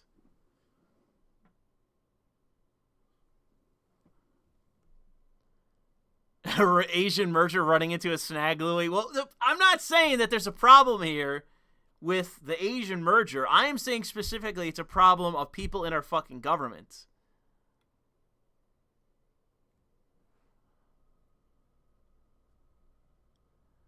All right. Well, I'll give the chat a chance, an opportunity, to say whatever they want to say before we end the stream. I plan on coming back later today to do the official final episode, the much-awaited final episode where we reach the wall. They've already spoiled it. We're reaching the wall in Life is Strange 2. So let's go there. Chat. I've already talked about the HIV sperm bank in New Zealand, Autist Whisperer in the last stream. I really don't have much of an opinion on it. Anything else? Yes, I know of Chinese spies in Australia and New Zealand. Upload more? Oh, thank you. New criticism for me. I appreciate it, though. Why did I ask Sargon what?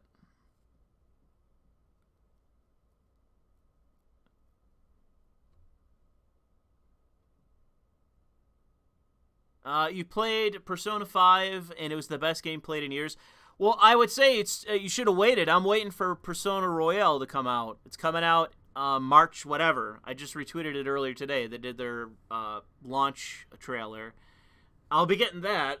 And hopefully it still has English subtitles. I hope it does. I hope they didn't fuck around with that. Or voice in subtitles. No Name says he's joining the military and he prays for a war with China. All right. Well, it's because you want to go there like our forefathers did in Japan. You're looking for a waifu. You're hoping that we take over China and be like, while you're there, you're looking for a military wife.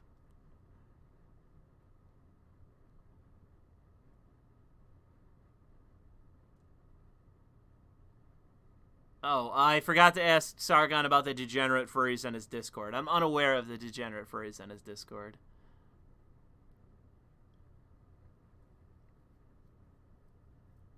Talk about the Game Awards with Jeff Knightley sucking off Kojima. Nah, that's old news.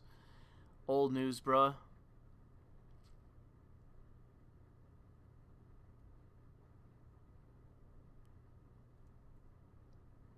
Sargon's building a furry army.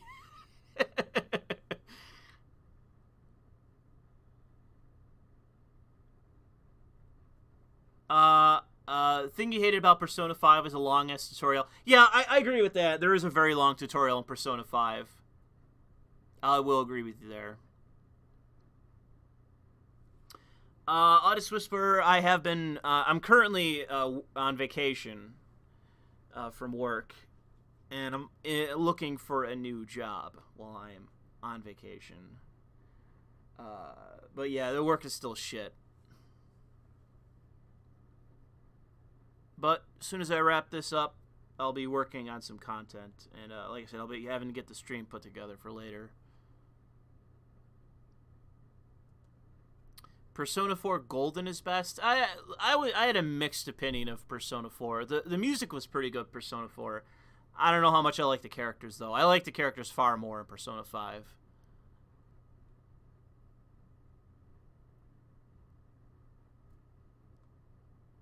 He'll unleash his furry army in the name of liberalistism on unsuspecting citizens of Albion.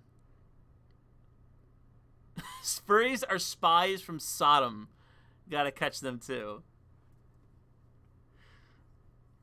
What was the line that I had in the last stream that I thought was pretty creative? Where it was like some group of degenerates criticizing another group of degenerates, and I said it's like Sodom criticizing Gomorrah. I forgot what that line was. I thought it was pretty clever.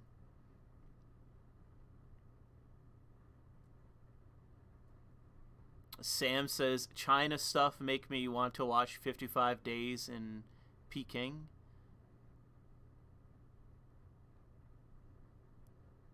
Not sure what you mean by that. I don't get the reference. Sargon is a Khajiit? That's possible. You have to ask him that in the Discord. Figure that out for yourself. Do that investigation on your own. The only movie I've seen recently that involved Chinese people is what's it where the Chinese contractors go into Africa to build a highway or something? I'm sure the chat knows that. What is that documentary? The Chinese guy that goes to Africa to build a road or something? Empire of Dust, that's it. I knew it wouldn't take long before someone knew the name of it. That's the last thing I've seen with anything involving Chinese people.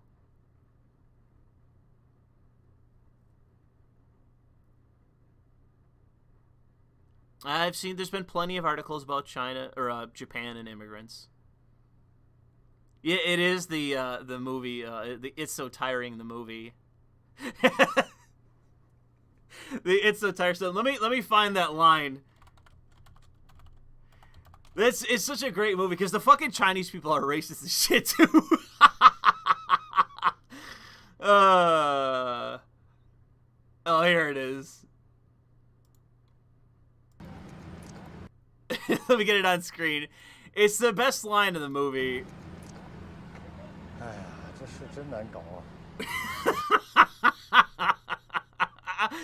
Oh, it's a crazy movie. I'd say go watch it. I'd say go watch it if you have the chance. It's a crazy fucking movie. It's a documentary, really. It's basically watching Chinese businessmen trying to get Africans to build a road or something, and they just keep running into problems, and like it's just building a road or whatever it was, and they can't get it fucking done. Alright, well, I'm gonna have to end the stream to start returning some of these fucking calls that I'm getting.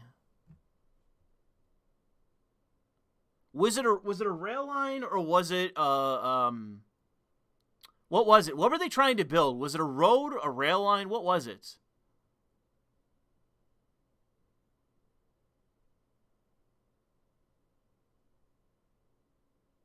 Someone in the chat shouted out. Yeah, Life is Strange is coming. It's roads. Okay. Hopes and dreams. I think it was a highway. I think they wanted to build a highway for something. It was like to a mine or something. I can't even remember what it was.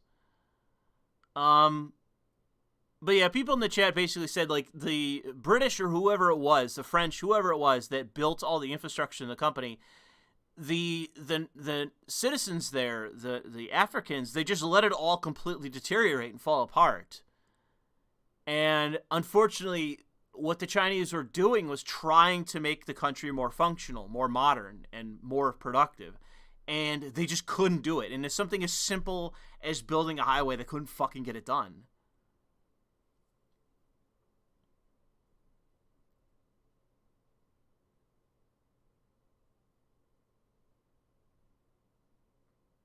Yeah, unfortunately, it's just a bad culture. A bad culture in that country.